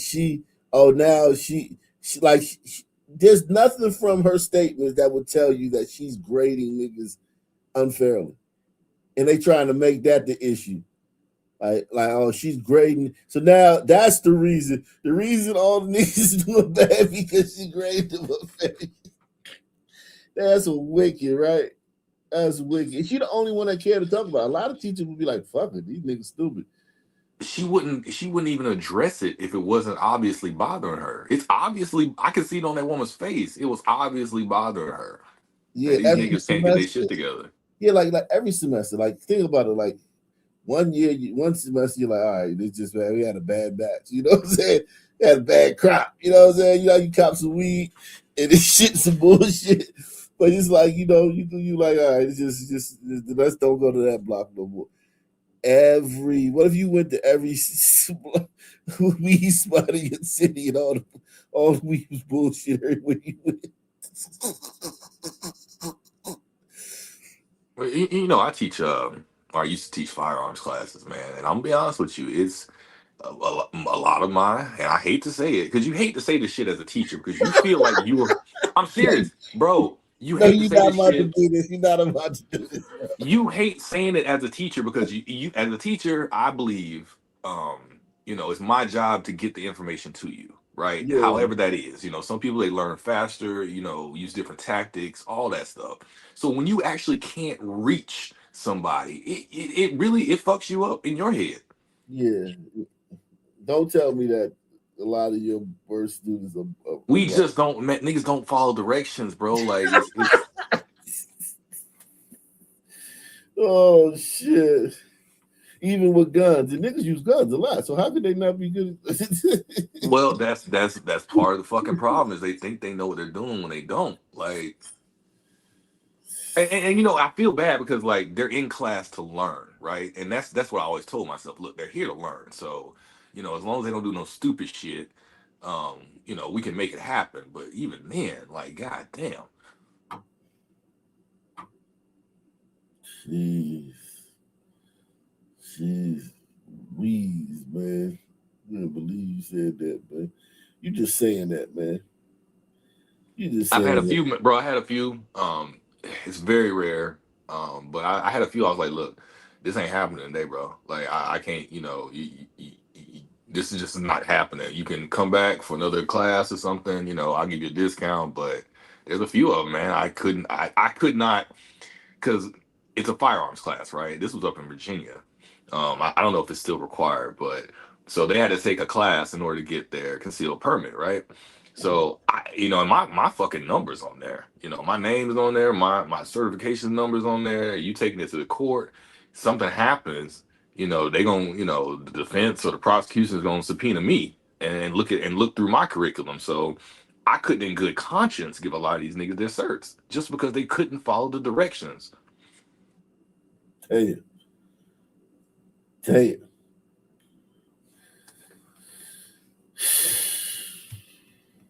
Adding that the termination and investigation is by no means the end of our work to address the many structural issues of racism reflected in this painful incident, and that there's a need for more comprehensive anti-bias training. I was shocked but not surprised. You would hope that we are farther along. Professor Anthony Cook also teaches at Georgetown Law. He says he thinks the school's reaction was appropriate, but says further action is needed. We're moving on now to try to see if we can figure out what's systemic and structural changes might be made to prevent. The niggas doing the fucking work and getting the right answers on the test. The niggas, when they write their papers being good. The fuck you talk about structural systemic shit to change? Niggas are so fucking. Yeah, this whole that would be literally like you go to get your driving test and you fail to get your license, and the nigga say, and instead of going home and studying, you know what I mean, the test you blame it on racism. You say it's something that the DMV got to change because I didn't pass my driver's test. Give me my license. Just give me a license and let me get on the road. Do you understand that letting somebody be a lawyer without fucking actually understanding the law could lead to people going to prison unnecessarily? Or people, you know what I mean? But yeah, it's got to be a high standard. There's certain professions you can't afford to just, eke through. I mean, people say shit like, what do you call a C student doctor or something? And they say, a doctor. Well, yeah, but do you want a fucking C student doctor when your life is in danger? You know what I'm saying? Like, probably not. Right. Just insanity, man. This nigga talking about what structural systems need to be changed. Nigga need to get the right answer on the test. Further action is needed. We're moving on now to try to see if we can figure out what's systemic and structural changes might be made to prevent this kind of thing. Sellers apologized for what she called her hurtful remarks, but acknowledged irreparable harm she's done to students she's supposed to help excel.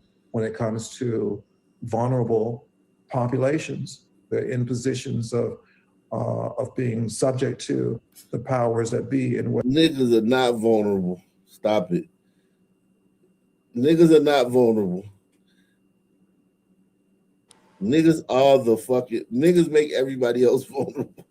I want to know. I guarantee you, on average, her students, the black kids, had lower GPAs to get into that fucking college in the first place. Of course, that's why they did. Or SATs, not GPAs. SATs. Yeah, the GMAT, whatever it is. What's the LSTAT? What is that? The law thing? But listen, that's where it starts because you're letting the people in that aren't qualified. So of course they do worse in the class because they're not qualified to be there anyway in the first place. Like Georgetown, niggas should have went to motherfucking I don't know, UMBC or not even UMBC. That's a good school. Niggas should have went to Bowie State or some shit, or fucking Virginia Union. You know what I mean? And because of like DEI and shit, they send the nigga to Georgetown. The thing I hate about this is this brother here, he's obviously an intelligent individual and he knows what the fuck he's saying is bullshit. He knows that. Yep. Gotta know. Gotta know. I mean, listen. It's a test. It's a paper. You take the test. You write the papers. Well, I Quiz. remember law school is kind of a different beast. Like my degree's in criminal justice, and so when it got to the law portion, like it's a lot of goddamn reading, bro, and it's a lot of attention to detail. Like it's not one of those classes you can kind of bullshit your way through, you know. And don't get me wrong, I bullshitted my way through a lot of damn classes, but that was one of the ones that I was like, nah, I bet you gotta actually you gotta ingest the material, you know. Yeah. Yeah, no doubt. I 100% believe that, man. I 100% believe that. That you gotta do a lot of reading in the law. You see them books, them law books? Them shits is like fucking phone book, man. Not even that, but it's like a whole different language, bro. Like it really is. Like it's a completely different language than you're used to. So like just a bunch of the legal terms and stuff, I still can't remember a lot of them. But you know, nah, it's not something you can just eke your way through. I don't know. We got somebody in the back. We got someone else in the back. Oh shit! What's up, Nick Town? What's going on, man? Big fella! What's cracking? What's going on, everyone? How you doing, man? Yo, why y'all think this nigga smart? Cause he got glasses on and he light skinned? This nigga Nah, ain't bro. smart. Nah, look at that jacket, bro. I don't think these niggas are smart, dad. Hell no. All right, there's a difference between intelligent and smart, right? Like he's probably educated. That's what I let me say that. He's probably educated. He definitely look like he educated for sure.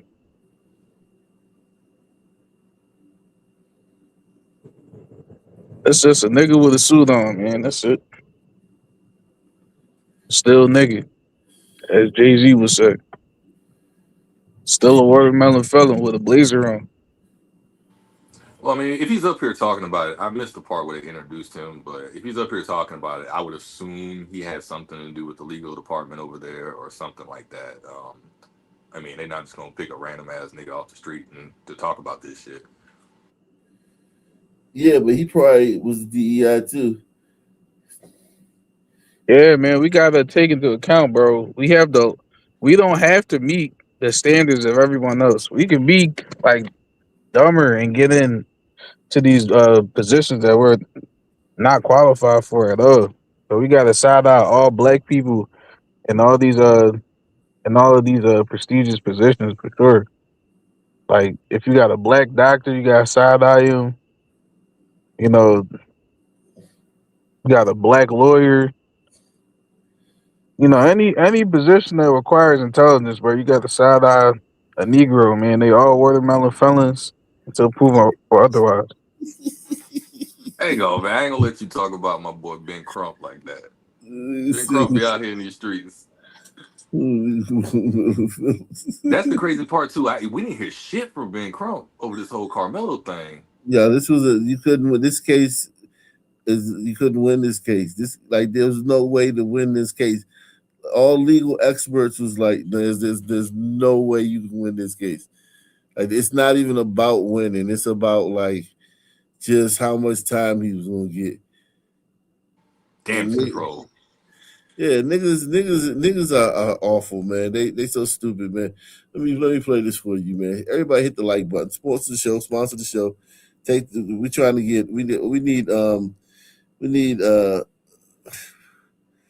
got eight on the board, man. We're trying to get 20 on the board, man, to sponsor the show tonight. We got 8 on the board. Let's see this one. Let's see this. This was last year. This was last year when the shit first happened.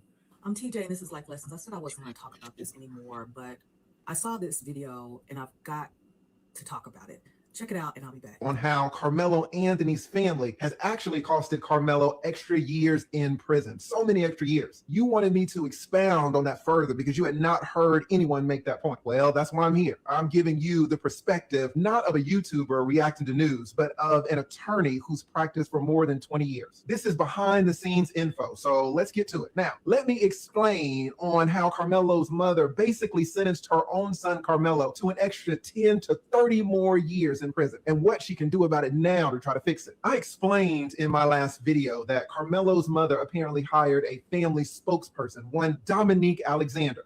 This Dominique calls himself a minister of justice, whatever that is. Dominique is a convicted felon. He's alleged to have beaten his girlfriend. Then he got a new girlfriend. And when that girlfriend left out of the apartment, the good minister grabbed that woman's 2-year-old baby and shook him until that baby got brain damage. The good minister pled guilty in that case to felony charges and was in prison. Now, this is the man that Carmelo's mom chose to speak on Carmelo and the family's behalf.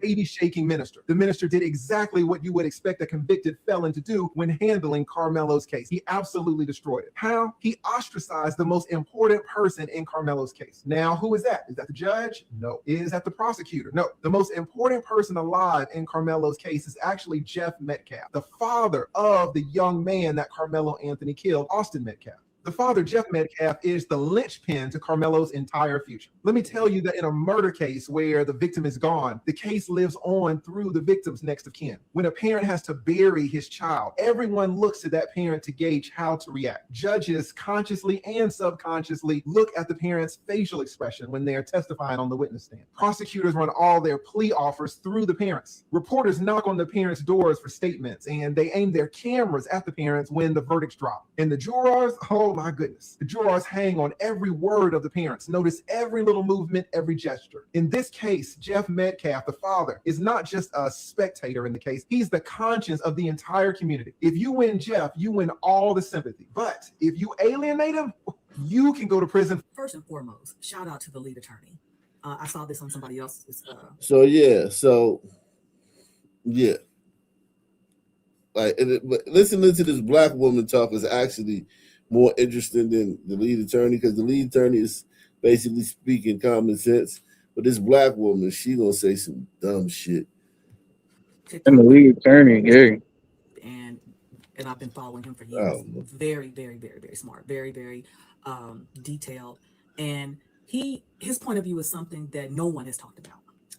One of the things that makes this so profound is that the lead attorney did this video almost a year ago, July of 2025. He saw this coming a year ago. And he is absolutely right. I can't help but think that when this first happened, like I told you, I remember that day very vividly. When the skies opened up, because I was sitting right here in this office on a meeting. This bitch remembers the day this happened like it's the president, like the president got shot. Like, where was you on 9/11? Where were you when, you know what I'm saying? Like, this bitch, these black women are like some little YN that stabbed the fucking kid at the fucking track meet. They done adopted him as their fucking son. Remember when black people speak, you know their favorite line, that could have been my son. Your son was, if your son would stab somebody at a fucking track meet, your son is like 1 in a million. I've been in a lot of comment sections for this shit, this Karmelo shit, and I have not once seen somebody say, "Yeah, I remember when my homie stabbed a dude at the track meet." I've never seen that comment one time. Yeah, this I haven't seen it. Nah, man, niggas just lack empathy, bro. Like, just in general, you know, the ability to put yourself in somebody else's shoes. Even if it's something similar has happened to them, they still can't see the parallel, you know, in situations like this. Yeah, the prefrontal cortex, though. That's all the prefrontal cortex. That's the prefrontal cortex, man. The prefrontal cortex. The initial reports, you can find articles that states where Karmelo said, it's not alleged, I did it. He admitted that he did it. And he asked if Austin was going to be okay. During that time would have been the time, especially when Austin's father tried to have a communication with Karmelo's family, and that advocate thwarted that. Again, blaming everybody except for Karmelo. And that was when it became an issue about race. I remember Mr. Metcalf trying to make sense of it, trying to have a communication, trying to bridge this chasm that was starting to happen. Because again, Karmelo said, I did it. He would seem remorseful, asking if Austin was okay. You have to wonder. That nigga wasn't remorseful. That nigga was asking, did he have a self-defense case?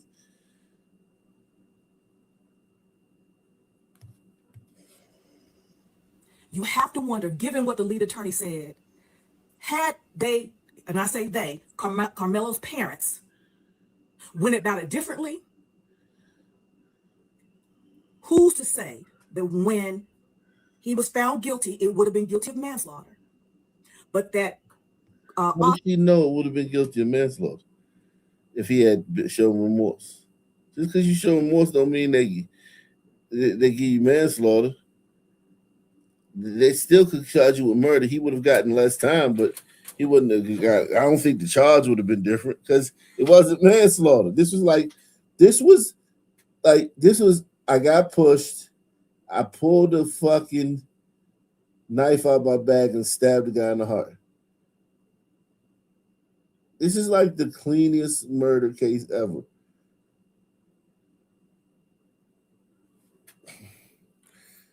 Austin's parents may have said, have mercy on this young man, because it's been done. And another thing, I do believe attorney Sean Kent, forgive me if I have his name wrong, spoke words to the effect that long before there's a trial, more often than not, the defense and the prosecution try to come to a deal. Mm-hmm. They try to come to a deal for a lot of different reasons, but I'm throwing this in for my understanding, because one, it saves time and it saves money. Because of the truth of the matter, something had to be, he had to serve something. But even, they were charging him as an adult, but he was still a child, looking to the leadership and guidance of his parents and who his parents trusted. And then I would imagine they said, we can beat it. As opposed to him taking accountability like it seems that he tried to do from the very beginning. So what the lead attorney said is 1000% correct. And then I didn't know about this advocate's past. I mean, we all got a past. I shared with you about mine. But what? For real? And this is who you had speaking for your family? I'm disappointed. I'm very disappointed. Because like I said, and I believe the punishment was too stiff.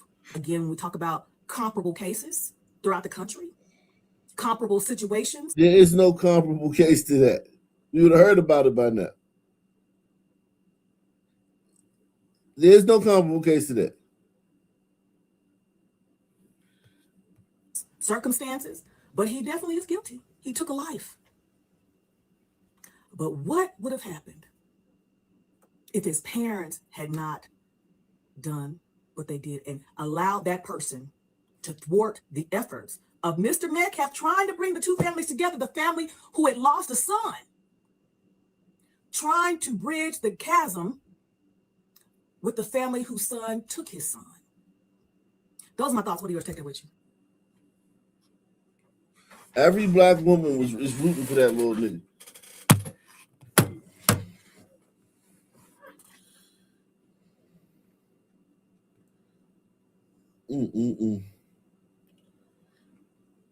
Let's see this one. Oh yeah, it is a case in New York that I did want.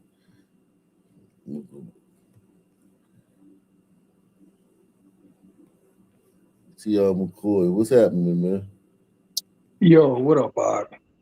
Just over here, just I don't know, a little bit dumbfounded with with the Sun people, but not really. It's just it's like watching National Geographic.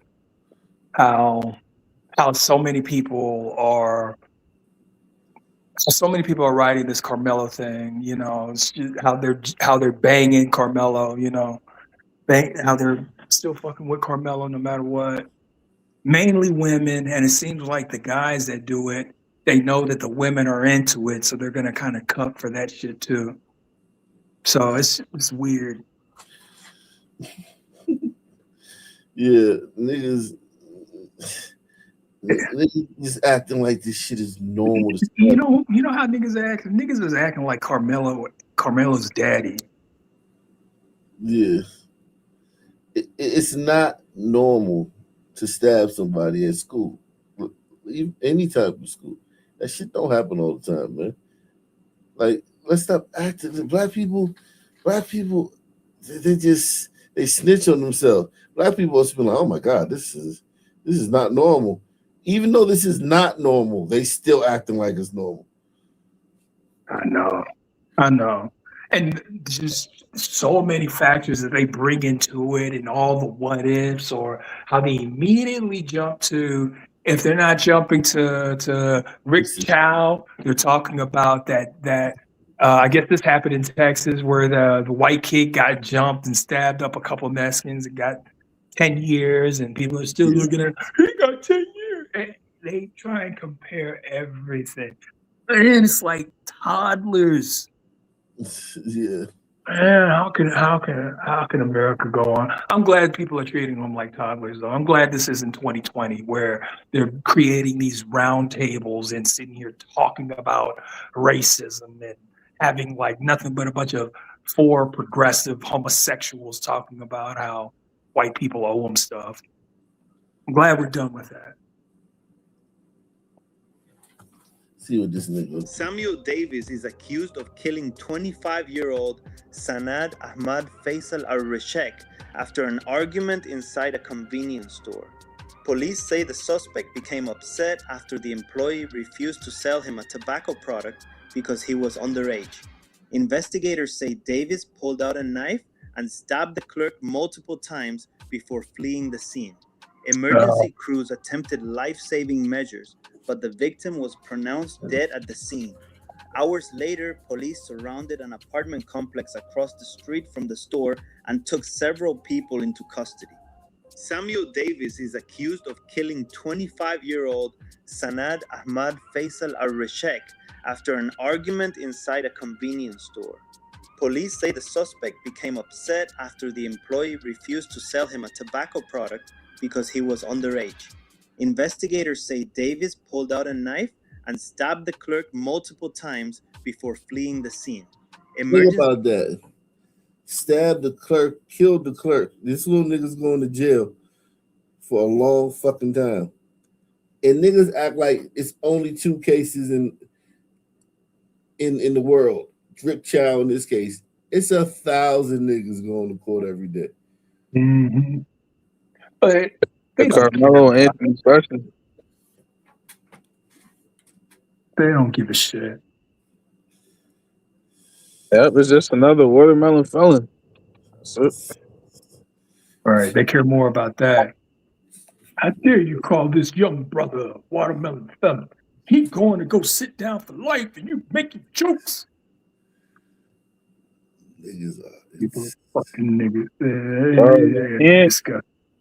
You can't win with a group of people that will throw their lives away like this. Like, you just can't. These aren't progressive. This is a progressive society, man. The glider people are progressive people, and we're just not. You know. Right.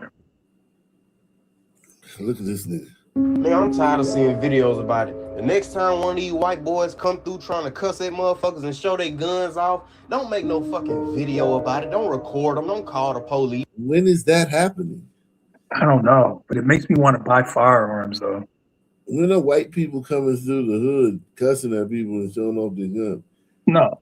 Unless the only time I see white people was in this buying drugs.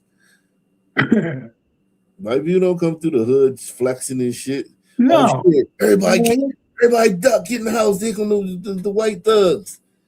What the fuck? You niggas be creating fucking fictional fairy tales, man. No, that lets you know how little white people they hang out with on the regular. No, he's lying. There's nobody he knows that told him, "Hey, man, we was at the club the other day, and these white boys came through and stomped out my man. Then they shot the club." Like, nah, man, he lying. He just lying. But he'll believe it when somebody tells him that shit, though. Anybody. This nigga probably has never been disrespected by a white person. 1000%. So a motherfucker can be like, oh yeah, man, we see no foul play. They didn't do anything wrong. All right, then, bitch, I'm not finna do nothing wrong. Tap that bitch between his eyebrows and watch his dumb ass fall in the street. And don't even call 12. Let somebody come pick his bitch ass up off the road. I'm tired of playing with these goddamn honkies. When was the last time we seen a white person hanging? I ain't never seen it, goddammit. And I need. You ain't never seen a black person hanging either.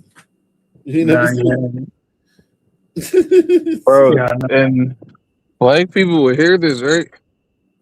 And get riled up. Yo, if y'all want to go crash out with this watermelon felon who probably ain't got no, like, niggas can crash out because most niggas ain't really got shit cracking like that, bro. Right. Most niggas ain't really got no real jobs like that, careers, businesses. Yeah, but Nick, these niggas got. One thing Ock always said is that dudes like this guy right here, he's a coward. He's not about to run up. He's not about to do some real shit. He's about to do some cowardly shit. He's gonna run up on the vulnerable. You know, the people who cannot protect themselves. Yep. And this nigga wouldn't throw rice at a Chinese wedding. It is what it is, man. Look, y'all hear this nigga? You feel like you want to jump out your little body and all that? You want to get turned up and all that shit, bro? Look, go ahead, go about your business, man. See me? If it come down to a civil war, I'm with the white people, man. Y'all niggas tripping. Right. I know where my bread is buttered, Jack. Yeah, why not? Like, think about it. Think about if you roll with the niggas, right? And the niggas gonna be on the run, boy. Niggas ain't gonna be stable. Niggas, it's just gonna be like Gaza. Like they just gonna come through, bomb that shit to the store or Iran. They ain't even gonna really put no troops on the ground for niggas. They just gonna bomb niggas to death, man. Come on, you niggas watch this Iran war. They watch Gaza, and they talk about a race war. Like, are you niggas retarded? Yes, they are. Yeah. I think Ketanji Brown Jackson was right with the rhetoric that she was saying in that hearing. You niggas have no Scud missiles, no Patriot missiles, no bombers, no tanks, no subs. You niggas ain't got nothing. They got switches though. Man, niggas got switches. That's about it. Niggas don't have no fucking surface to air missiles. Niggas don't have like no munitions, no artillery. Niggas would have to go to the gun store, to fucking the white man gun store to get more ammo during the war. And you think the white man will let you do that during the war, dumbass? Bro, that war shit, bro. Sons can only win wars against other sons, bro. Yep. They won't even win those. You'll just have some foreigner come over there and manipulate both sides and have them all lose. Won't be able to do that shit, right? Yeah, but go ahead, play if y'all want to, man. You know, listen to this watermelon fella and get amped up. Jump out your body. Go ahead, bro.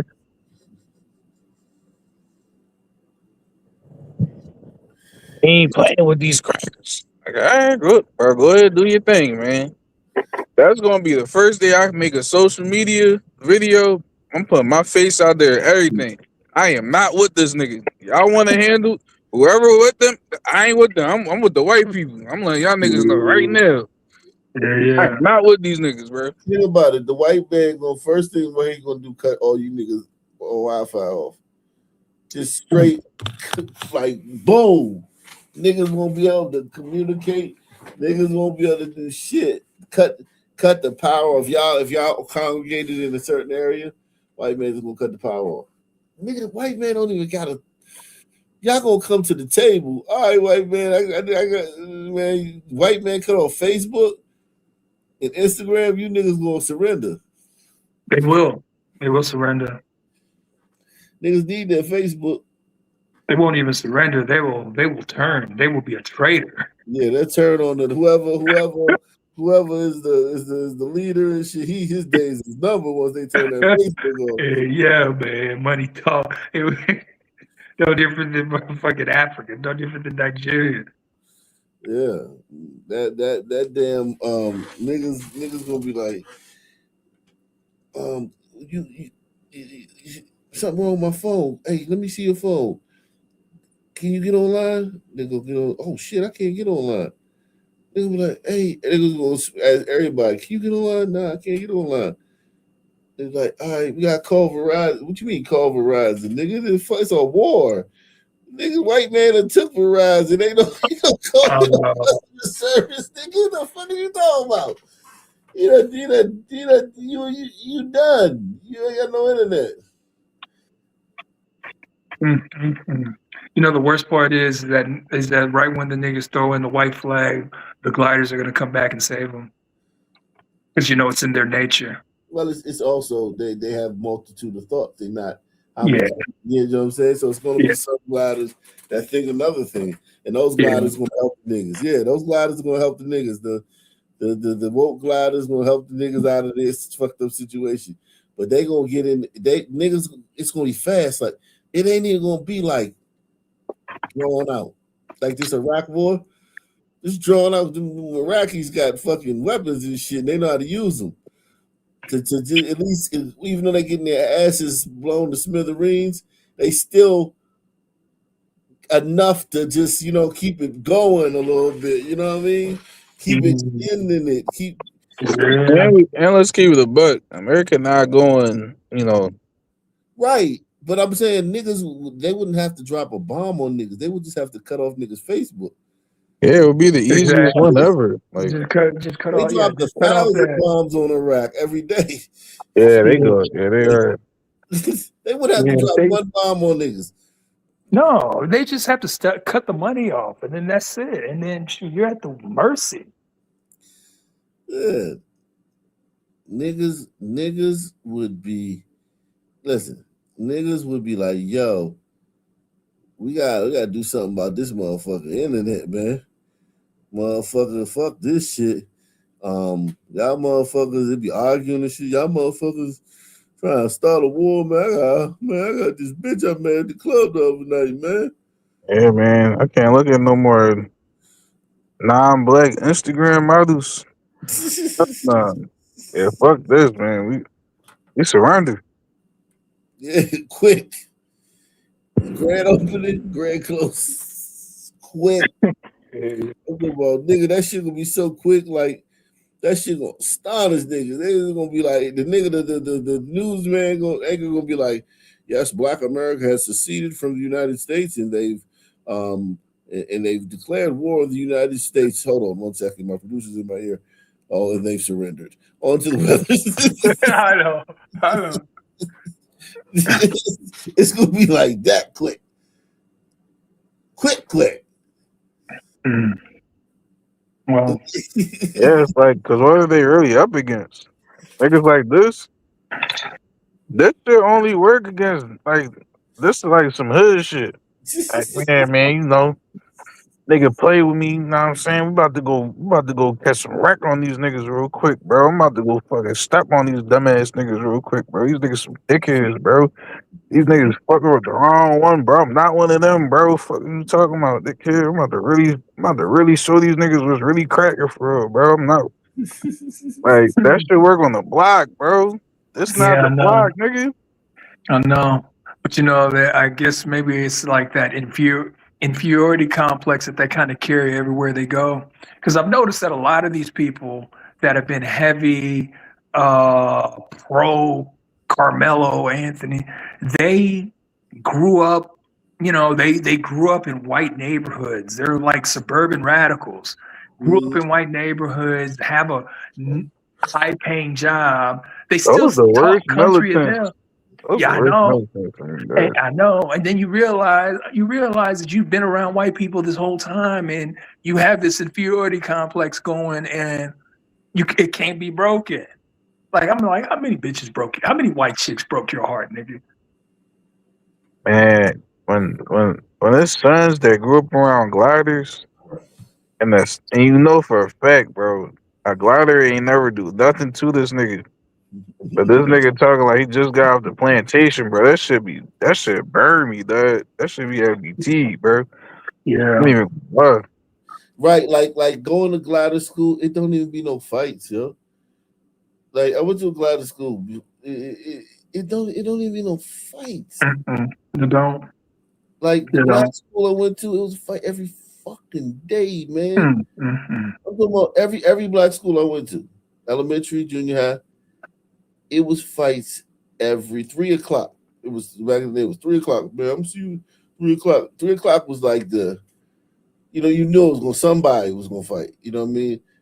Right. Everybody didn't fight every day, but somebody fought, and it was gonna be, and it was. See, so it seems like those types of people right there, the ones who grew up all black high schools, fought every day or whatever. That little vengeance, like this little vengeance right here, that this nigga right here talking, that's no different than him talking to some nigga that he's beefing with on social media. It's like this time it's directed at it's directed at the glider. So no matter what, this nigga, he's about to crash out on somebody. It's just directed at the glider at the moment. Yeah, he ain't about to do a motherfucking thing to the blood. He ain't. I imagine he's an opportunist. I imagine if he finds a white the weak right. This rule. This thing ain't left this room. Yeah. I ain't saying nobody around me need to do it, goddammit, but somebody need to do it. No, you're right. You're right. See? Goddammit it, I need to.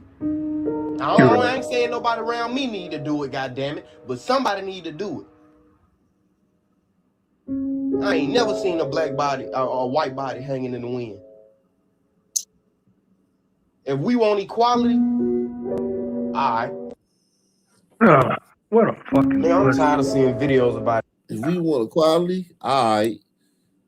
That's your general and shit. If we want equality, alright.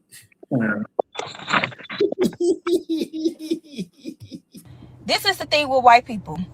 White people have tried to convince everybody that they are superior because they are insecure. White people have no purpose up until the moment somebody else creates something. White people don't come up with shit on their own. Their culture is literally conquering everybody else's shit. Okay? This is the thing. If all of us collectively realize that they have no purpose, they serve no purpose, they don't create nothing, they will no longer have any power.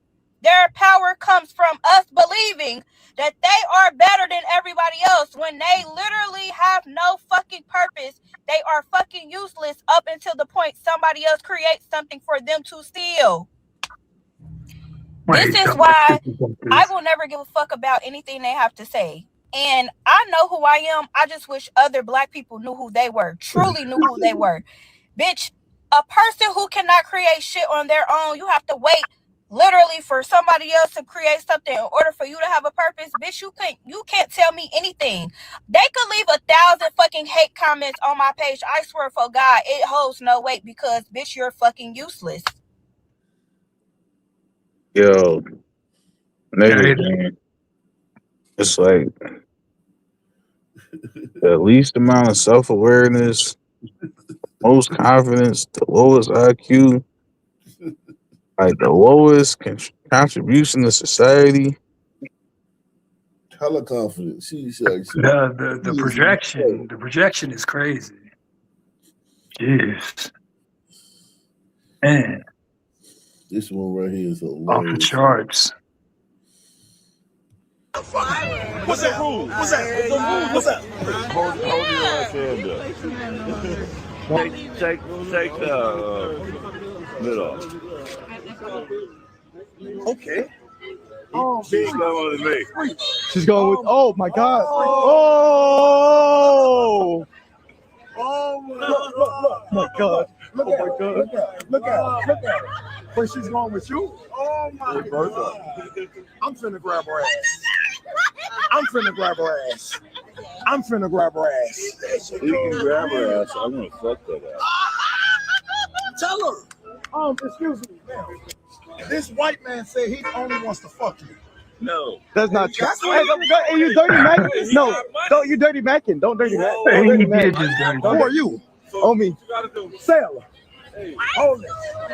Mr. Roo, we ain't got You're dirty macking. Take your jacket off. Give your jacket to your people.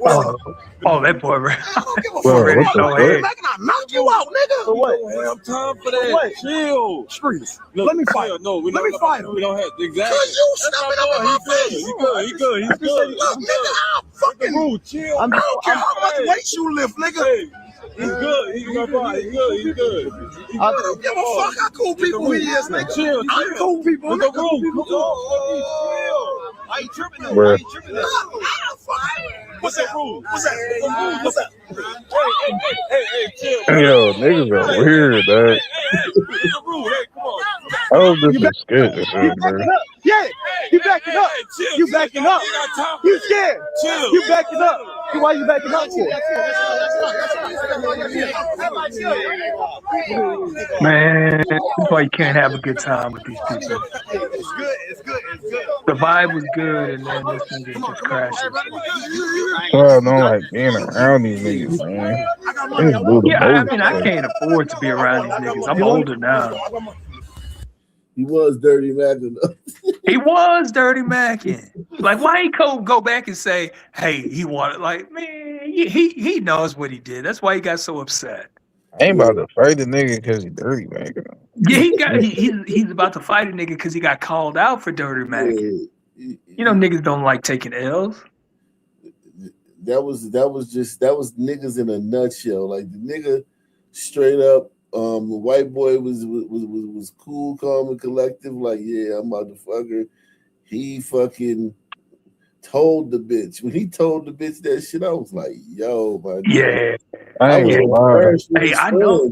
His man's in them. I was embarrassed for them because I was like, yo. Hey, I knew dudes like that. And it would, and then when other people find out about it, it would kind of leave a stench on me. You know, so it's like, man. I ain't gonna lie, that's dicky and hard as shit though, bro. I would have been fucking. That should have had me heated, bro. I'm about to go get some buns. Some nigga dirty make me out some buns. I wasn't ready to smack the shit out of I ain't even gonna hold you, bro. No bullshit. But dirty mac don't really work like that because it usually that if you got the bitch, put like this, he didn't have the bitch, so it work. But if you got the bitch, no, bro, yeah, if you got the bitch, you can't dirty mac a nigga out. If the bitch wanna fuck, it's nothing. You damn near can like call the nigga a rapist, bro. She still gonna go, bro.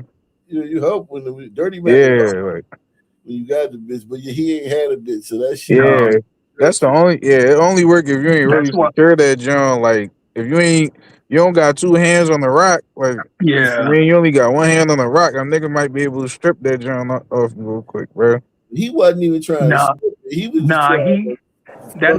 It looked like the white boy had the ball in his hands, and then he came over there and tried to, instead of reaching for the ball, he just went straight. Yeah, he just smacked the rock out of his hands. Like, nah, he that's didn't even do crazy, that, bro. man. It was a flagrant one. That nigga ain't go for the ball. He just went straight for the Yeah, ball. right though. That's crazy, bro. I ain't gonna lie, bro. That's some hating ass shit. Nigga need 2 free throws and the ball back. Hating ass shit, bro. Bullshit. Ejection, nigga. You ejected from the game. Man. Flagrant too. Yeah, you out of here, man. That shit was nasty. And then you gonna fight the dude that's called you out on it? Yeah, that's what, but that's expected though. When you dirty Mac, when you have that kind of that lack of self-awareness, and then when you kind of just get called out and you realize that you're embarrassed, the only thing that's left to do is to fight over your honor. Yeah, but can't that Hispanic dude kill him if he touch him? I think so. According to Sun Logic, you can. So why would he touch that Spanish dude when the one Spanish dude can just kill him? Well, the Spanish dude hadn't touched him yet, and I believe you gotta make a warning once because you let everybody know by saying "touch me, see what happens" that you actually are going to kill him. Yeah, sons. Remember that for the future. Y'all set that precedent, dog. If somebody touch you, you know, it's time you can send them motherfuckers to the upper room, bro. I don't want to hear y'all niggas say shit. Man, salute, man. Let me see. Look, this is bowling alley, man. Hey, you talk about that? You talk about Charleston yet? Charleston, nah, I ain't talking about him, man. I mean, he all over the place. I really don't even feel like talking about him. Charleston be on some. Man, hey, well, look, all I can say is that Charleston White was looking for an opportunity to jump off, and he jumped. I just couldn't believe it was as quick as he did. Yeah, that shit. That shit. Yeah, man. But he was looking for an exit. Yeah, he oh shit, Sean Kemp died. What? Oh shit. The Rain Man? Yeah. How old? Who the fuck else you thinking Sean Kemp, nigga? Yeah, you know another Sean Kemp, nigga? Nah, I mean, at first I thought you said Sean King. I'm like, okay, why is that neuse? But you talking about Taco Mix? Yeah. Yo, I ain't gonna lie. He had me. I still be trying to find the videos where you call that nigga Taco Mix just so I can laugh, bro. That nigga Taco Mix, man. Well, I like Martin Luther Cream better. Yeah. Damn. How old was Sean Kemp? Yo, he fell off so hard. Not really. He said he was 55. Hold on. I'm looking on Twitter, man. And nobody talking about it. Oh no, we just seen it. It's a video. Oh yeah. It was on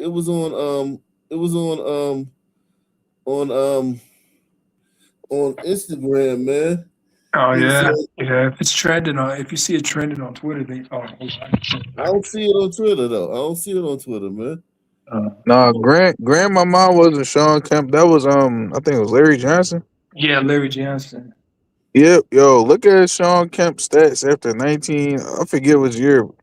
After 1999 or 98, he was finished, bro. I've never seen some shit like that. He was finished. He had like knee surgeries and I think a back injury or something like that. You know, he had an injury? them high flyers. Nah, I think he's still alive. Them high flyers. Yeah, that shit. I don't see nothing. I saw it on it was on Instagram. They said Sean Kemp died at 58. Sean Kemp found dead at the age of 55 on Instagram. No, you see, I mean, I don't see it though nowhere else. All right, well that's good. Yeah, that's very good. I'm happy about that. Yeah, so Sean Kemp, man, he ran to the goat. Look, I'm gonna show you the post. Let me save it. Hold on, man. But Nick Town, the time that you talking about that he fell off, that is kind of when he started having a drinking problem. Okay. Yeah, this is bullshit. This is a fake bullshit. What is that? Instead of NBA Central, it's NBA Central. Like, Nah, it's not. It's Oh, not. you got trolled by Sentinel? Nah, it ain't Central. It ain't Central. Oh, okay. It's another. This is diabolical though. Like, what's up with this? This ain't cool, man. Let me see. I'm glad I checked on that shit. Yeah. This ain't cool, man. What these niggas doing shit like this now? Yo, them parody accounts is going so crazy. Elon had the fucking, you know that shit where they got like the icon under their name. That's a parody account. They had to fucking add that, John. They was getting too many niggas, bro. Wait. Yeah, man. I was like, what the fuck? I know he got out of jail recently. So I was like, Oh, okay. he was in jail? Yeah, he shot some people, man. He shot at some people or some shit. They tried to rob him. Alright. Some shit. Sometimes you got, you know. Oh, I think I heard. Oh, yeah. Like he has like a dispensary or something like that, right? Yeah. He got some shit. Bro, he shot niggas at his dispensary. No, he owned a dispensary, and he was getting robbed or something. Yeah, some shit happened. He fired the gun off in public and shit in the parking lot. Yo, what the fuck? Yeah. I guarantee you had to shoot at some niggas too. Of course it was niggas. Yeah, it's called Kemp's Cannabis. Yeah, this shit. Oh, when have y'all heard about white athletes shooting at people, bro? You say white athletes? Yeah, I'm trying to think. Oh no, the closest I've seen is let's see, since we can classify all white juries as Asians and Indians, I would say the first white dude that had shot up a bunch of stuff is Aaron Gonzalez. Boom. Oh, you talking about Hernandez? Oh, Yeah. Hernandez, my bad. He was a stepper. He was a certified psycho, bro. he was about that life. Yeah, he was. He was on some shit, bro. I thought he was faking, bro. Hell no. That boy was a gang banger. Like, That nigga was smoking niggas and going to practice. And going to bro. Stepper, dog. In the league, bro. Yeah. Dang. I'm talking about him. I wanted the niggas to hit him, like, you know how it feel? Like, you got to tackle a nigga, you be like, you grab him, like, all right, Aaron, man. Let's go to the ground, man. You get Aaron stretch out, try to catch a ball across the middle. You ain't nobody laying him out, man. Ain't nobody defenseless. Treat that boy like Pablo Escobar and stuff. Yo, then he deleted himself in prison, right? He did. Yeah, he was a whole faggot. Like, he was a faggot. Yeah, man. He was. Yeah, he was. He was like gay. He was like all the way gay. I mean, they ESPN did like some kind of like documentary about it, and I swear to God, the only thing that ESPN wanted to let you know was that this dude was a homosexual. Yeah, but I mean, he was though. They didn't even. I know he was, but my God, I mean, was like, at least talked about something else. I was like, damn, like, because the dude he was having a relationship with since they were little boys. Yeah, a Spanish dude. I mean, he had a whole family and shit with the black girl, but the dude that he liked them. He liked some chocolate. Yeah, he had a black girl. Yeah, he had a black chick. Okay, but yo, let's see why sisters be saying everybody on the download, man. Damn. Yeah, he was fucking. He was like messing with other thugs and shit, or you just like? No, he was just gay. He was just gay. Like Stephon Diggs. Stephon Diggs is gay?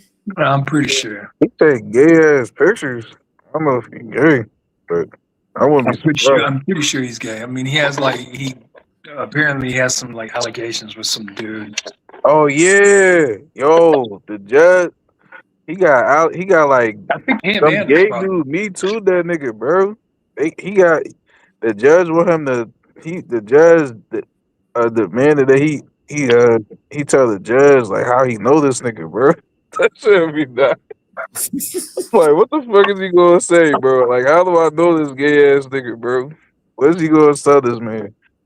having some gay allegations against you in my generation versus now, like that shit don't even mean niggas will still hang with you. Yo, if you had some shit like just having some shit like that on your resume, like that some nigga said, because nigga really ain't gonna say it. Most niggas ain't gonna have no niggas say that they fucked them. It's so rare. You know what I'm saying? It's so rare. Yeah, I never heard, like, growing up, bro. I swear, I never heard a nigga me too another nigga, bro. Like, I never heard a nigga say, "Yo, this nigga was fucking me, bro." I just never heard this shit, bro. Yeah, so now it don't even ruin you. That shit would have ruined you back in the day, especially if you was on some hood shit. Oh God, you was The damn sure ain't gonna ruin Shannon Sharp. Oh yeah, he got some shit with the nigga. Yeah, the traders. Yeah. And personally, I don't give a fuck. Like, so what? He's gay. I mean, that nigga been gay. Yeah, I do know a couple niggas that had allegations that they was messing with trannies, but like, Dylan Brooks had that allegation. I don't care, you know what I'm saying, that niggas is gay because it's like in this generation, niggas get booty and shit. Yeah, I know.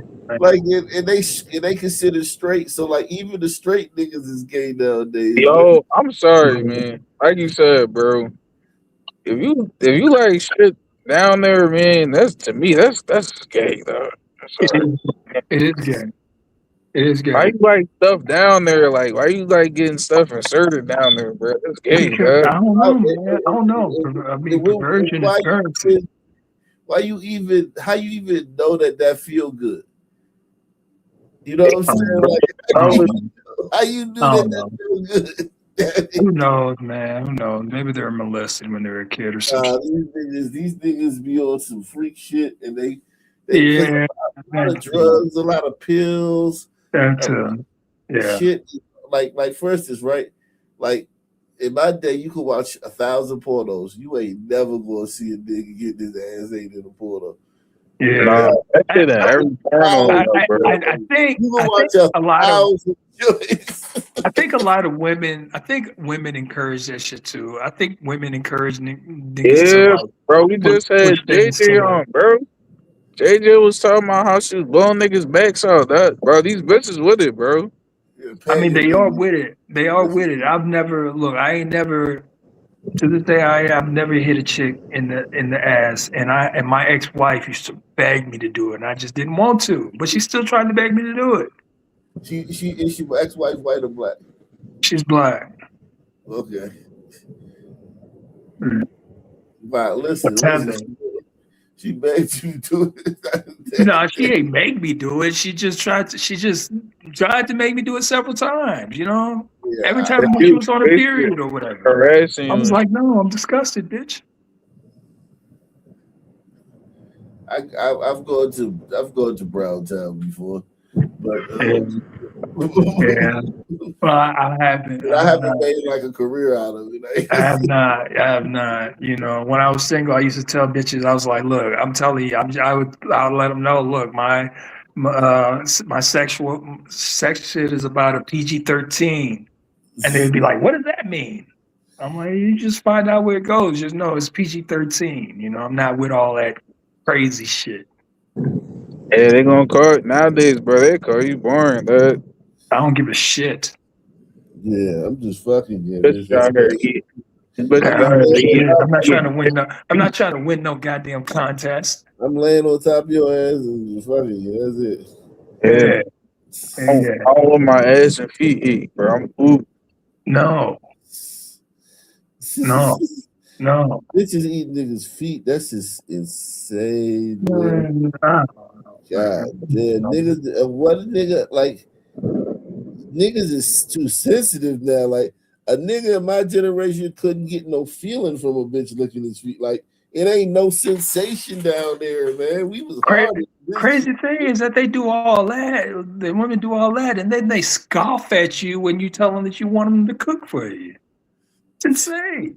All right, bro. A bitch eat your ass and feet before she make you a breakfast, man. Yeah, she's gonna be like, what do you think I look like? Some maid? You think I'm some hoe or something? That's crazy. Right. Night before, she just tossed your salad every which way. I mean, you wake up in the morning, you can't even get fresh squeezed orange juice and some pancakes, man. You better get your mama to cook your orange juice. I ain't your mama, and I don't got compassion. So I gotta get my mom to cook my eggs, but I gotta get you to eat my eggs. Oh no, man. Give me the breakfast. I'll take a McDonald's egg McMuffin over any of these bitches. Fuck that. I don't want nothing to do with you if you done ate one of these niggas ass anyway. So like we already talked about it. Let's move on. We don't have to have let's do we had to have another booty head conversation. We had booty head conversation. Let's I don't know anything right now. My grandson gone. I just want justice. The fast way. Tonight, the family of a 1-year-old little boy shot and killed by a police officer in North Mississippi calling for justice as the Mississippi Bureau of Investigation now takes over that case. Hi, thanks for being with us. I'm Shay Arthur. An adult was also injured after that shooting that started as a shoplifting call at the Walmart in Senatobia. WRG's Caitlin Barker is live in Senatobia tonight. And Caitlin, you spoke with those relatives just hours after that incident today. Good evening, Shay. Well, I spoke with many relatives right now. They're very upset and understandably very emotional. And they tell me right now they have more questions than answers. We don't really know anything. We don't know why it happened or whatever. All we know is that a car was shot up and a 1-year-old baby was killed. A family is heartbroken after 1-year-old Cohen Wiley was shot and killed during an officer-involved shooting at the Walmart on US 51 Sunday afternoon. According to NBI investigators, the incident involved Senatobia police officers and the Tate County Sheriff's Office. The NBI says law enforcement officers were responding to a shoplifting call. When officers arrived, they, quote, encountered 2 subjects and a juvenile child fleeing the store. Police say when they attempted to stop the vehicle, the driver drove in the direction of the officers, almost striking one. That's when an officer, quote, discharged their weapon before the vehicle fled at the scene. It didn't have to happen this way. It could have been handled differently. Lacole Wiley, a relative of those involved in the incident, says she doesn't understand how a shoplifting call could lead to a child being shot and a woman in critical condition that she believes was over diapers. Senatobia, Mississippi policeman shot, open fire in a public setting over allegedly some Pampers. After the shooting, authorities say the driver, along with the child's mother. Now, for the record, they did say it was because she tried to run him over, but niggas want to say it's over diapers. Word, bro, I swear. When these niggas describe shit, I'm like, I can't trust niggas. Yo, especially since I started listening to you, bro. I'm like, yo, I just can't trust none of these niggas say, bro. These niggas lie too much, bro. Yeah, they do. Everything is a lie. Like it's insane, man. Over some Pampers, like basically like she trying to make it seem like she went and bought some Pampers. And Basically making him like a psychopath. Like he just running niggas over. Like, where my gun at, man? This bitch got some Pampers. I got to kill this bitch. Like, they try to make it seem like that. You motherfucking crazy niggas. You nigga over some Pampers, like right? No, that's what you niggas do. That's what you niggas do. Exactly. Let's see if we get some people to take the $5 challenge. Sponsor the show, man. If you're being entertained, man, you're being entertained by this show. The least you can do is take the challenge, man. Sponsor the show. Put something nice on it, man. We need your support, man. We are entertaining the masses tonight out here at what time? 144. 144. Nice. Let me see. This shit crazy, man. These niggas. And the child came to the local hospital where 1-year-old Cohen Wiley was pronounced dead and another individual had critical injuries. I'm just lost for words, to be honest. Everybody held accountable. Someone need to be held accountable for it. It's just not right. While this family grieves the loss of little Cohen Wiley, they tell me getting justice for the little boy is a top priority. Everything and everybody that was involved need to be held accountable. I'm not giving up. But what about the people who stole the stuff and tried to run over the cop? These people are literally acting like it was just like the kid was sitting right there. Until I get justice, it's a must. Now, this investigation is ongoing and it's currently being conducted by the Mississippi Bureau of Investigation. Now, the Zenotopia Police Department also released a statement saying, in part, quote, "We are committed to full transparency. As the investigation progresses and facts are verified, we will share as much information as possible," end quote. I'm Caitlin Barker reporting live for your news leader, WREG News Channel 3. Okay, a tough situation there. We'll continue to follow. Caitlin, thanks so much. Oh, that was Memphis? Yeah, sound about right. Fuck, hey, man. Jesus Christ. Yo, did you ever talk about that Gucci Man shit? What happened with Gucci Man? Well, him and Pooh Shakespeare, that shit. Oh, yeah, I did this. Oh, yeah. Everybody's mad at Gucci, calling him a snitch. Gucci don't give a fuck. Gucci did a show the other day and they sold that shit out. I forgot. I think Houston. But he did a show and it was sold out and he was rocking the motherfucking crowd. That shit was all online. That's what's up. So that shit. Wow. NOPD says that another shooting happened around 4:30 this morning at the intersection of Royal and Iberville Street. Police say that it left a 24-year-old woman injured after she stepped outside. No word on her condition. According to police, the officers began pursuing that theft suspect out into the street, and that is when all three were struck by the Lexus that was making its way eastbound up California Street. All three were struck by a vehicle that was unrelated to the incident, to the theft incident. All three, the theft suspect, the two officers were struck, and one of the officers remained pinned under the vehicle. Coming back to our live picture here, we have seen photos of the aftermath of that collision. You can see one officer was pinned under the SUV, another lying on the ground next to it. The suspect was actually behind the vehicle. SFPD say first responders tried to save him, but were unsuccessful. And we've also just recently received video of the collision, and it is very graphic. It shows the suspect appearing to bolt away from the police on the sidewalk. That suspect appears to fall to the ground, and the officers get on top of him and to the side of him. That SUV. Okay, that's a lot going on. Shit. Let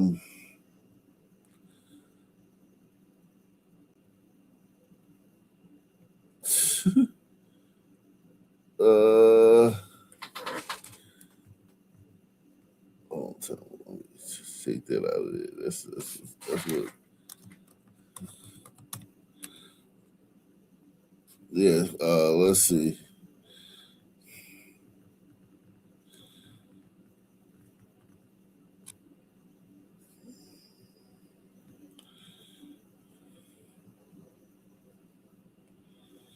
Yeah, man.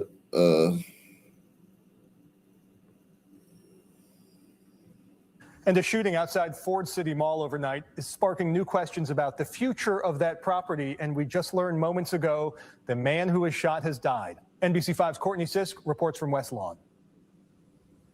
Person shot 78601 South Cicero, 7601 South Cicero at Ford City Shopping Center, the Raw. Caller said a male was shot with a semi-automatic weapon. Hey. Just before 3 a.m. Saturday, a 21-year-old man shot and in critical condition after videos circulating online showed a large gathering in the Ford City Mall parking lot. Today, tire marks and empty alcohol bottles remain. The main building of Ford Mall is closing permanently on June 22nd, following an emergency motion filed by the city to close it, citing safety and infrastructure concerns. My number one concern right now about Ford City was the safety. 18th Ward Alderman Derek Curtis says the issues here, both inside the building with water leaks and outside. Any club where niggas, boy, you got niggas at your establishment. Somebody might come try to kill one of them, or one of them might try to kill somebody, or they gonna fight. Some shit gonna happen. It's insane, man.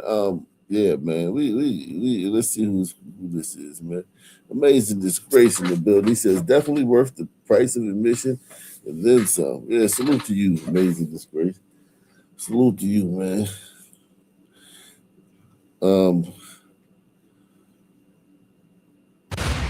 In Milwaukee, loved ones remember a man shot and killed in Milwaukee. Family lit candles and gathered near 24th and Wells, where they say 50-year-old Will Hoggins died just after 12:30 yesterday morning. Right now, it's still not clear what led up to the gunfire or who pulled the trigger. Anyone with information should call police. Also new tonight, family and friends held a balloon release today to honor a 47-year-old man who was shot and killed while in his car at a Culver's restaurant in Lansing. Leslie Moreno joins us live in studio. I know you spoke with the victim's mother today before putting your story together. So what is the latest? What happened? Yeah, she was at the balloon release. She's absolutely devastated and heartbroken, as the rest of his family. She says she finds peace knowing he was happy leading up to his death. The mother says the person who killed her son is still out there somewhere, and she has a message for them. Ask that you continue to cover us and cover our family. Family and friends gathered outside the Culvers on Torrance Avenue in Lansing to say goodbye to 47-year-old Bruce Gibson. Your forgiveness in the name of Jesus. According to family, Gibson was sitting inside his car at the restaurant early Saturday morning when a man approached the vehicle and demanded that he roll down the window. According to his mother, out of fear, he drove away. That's when shots were fired. Gibson was shot before his vehicle crashed into a nearby pole. The windows wouldn't work, so they couldn't pull the window down, but so she said, go up. So he drove and it crashed into the little tree there. But the man shot him in the back, from the back, one shot. We just got the report and found out that it's just one shot that took him out. Dang. His eyes rolled back in his head, and it was so horrible. And he couldn't breathe. And so his friend tried to give him mouth to mouth, and it didn't work. He was gone. Gibson was enrolled in cosmetology school, where family says he was celebrated and finally felt like he belonged. His classmates say he always had a smile on his face. It didn't deserve to happen. He was a student, a cosmetology student Big time, that was trying to get 15. Cosmetology student, no shit. Yeah, he was trying to paint his boyfriend's fingernails and shit. Sweet ass nigga, fruitcake. Fucking faggot. All I think it was $40. Baby boy. $1,800 so that he could become Yo, his hold own on. boss and make his I got a own question money. for you. Yo, what you think about niggas? I got a question now. It's a serious jam, bro. What y'all think about niggas that get killed off one shot, bro? I think them niggas sweet, bro. I just think they bloodline will survive, bro. You think? Okay, no, I didn't think you were gonna go there. That's crazy, man. I think people that get killed off of one shot. Not like one shot to the heart, like, or the head, like just like a shot to the arm, and then you feel like you wasn't supposed to, like, like survival of the fittest, bro. I just think it's eugenics at that point, bro. Your bloodline probably weak as hell, bro. I don't know about that. I think you just get hit the right spot, the right area. You know, you can be saved or you can't be saved. So I just think it's just a horrible circumstance.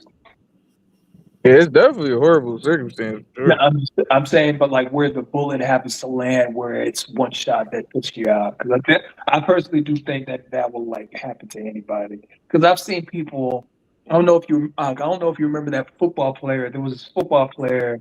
He was like an offensive lineman. He got shot while he was sitting in his car. He got shot somewhere around 30 times, and he survived. But they shot through the car.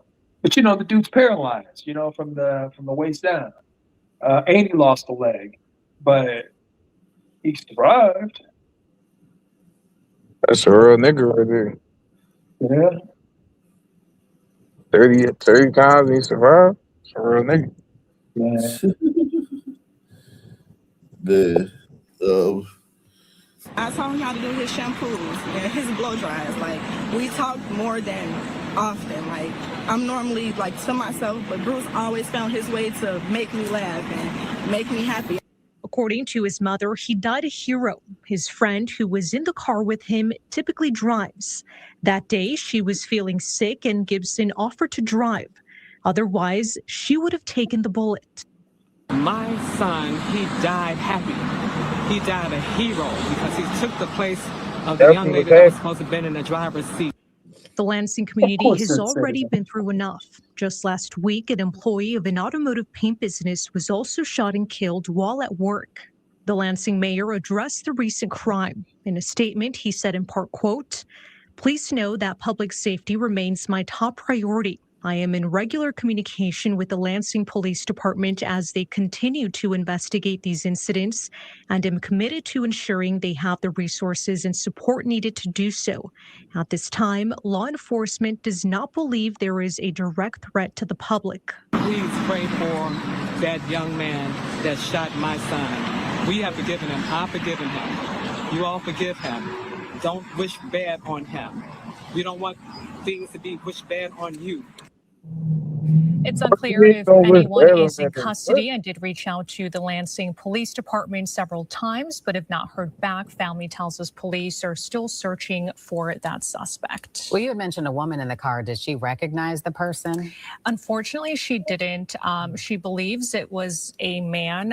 She says it happened so fast she couldn't really see his face, but she does remember seeing a hoodie. We were able. What is it? You gotta snatch the mic from some of these motherfuckers, bro. Fuck you mean no wish bad on him, bro? I wish the worst for him. I wish that nigga died in a car crash tonight. Yeah. That nigga, man. I hope all his top ops dick his baby mom down. Yeah. I hope I hope he take a DNA test and find out none of his kids is his. Damn. Jeez. And I hope he gets some booty head by a bitch that got STD and he get chlamydia through this bitch time. Through the bitch time. But just some. Nigga, you gonna get booty head chlamydia, nigga. Jesus Christ. Hey, how about them apples, nigga? Fuck yeah. Sucker. Now to Rankin County, a mother and daughter are charged in the killing of a former high school football standout. In all, 5 people have been arrested, 4 of them teenagers. They're charged with killing Darius Bowie. He played football at Ole Miss and Jackson State. The suspects went before a Rankin County judge today. Bond denied for 18-year-old Ladarius Harrison and 19-year-old Dominic Semberia, both charged with murder. Michael Mitchell, Kaylee Trimble, and her mother, Samiko Crump, are charged with accessory after the fact. Mitchell and Trimble received a $500,000 bond. Crump was denied bond since she was already out on a prior felony charge. 3 on Your Side's Quentin Smith has been inside the courtroom. And Quentin, does this bring the family closure? Well, Courtney, and it brings them a little relief for right now, but they won't be completely satisfied until they get a conviction. Today, we learned that 2 of the suspects were already out on bond after being charged for another felony crime. Tonight, family members vowed to fight for justice, and they say although Bowie is no longer here with them physically, he's still looking down and smiling on them from up above. Overcome with emotions, Anika Bowie is still grappling with the loss of her brother, Idarius Bowie, also known as Dee Dee. That was my twin. We was a year, 1 month, and 19 days apart. See, Bowie was a star football player at Morton High School before playing for the Ole Miss Rebels and the Jackson State Tigers. But his sister says he was more than just an athlete. Yeah. Didi was a caring person. He always had your back. He felt like someone was doing you wrong, he would take up for you. He wasn't no hard-going person. Investigators say Bowie was shot at least 3 times at a home on Adams Road in Rankin County. Court documents revealed that it was a verbal argument that led up to the shooting.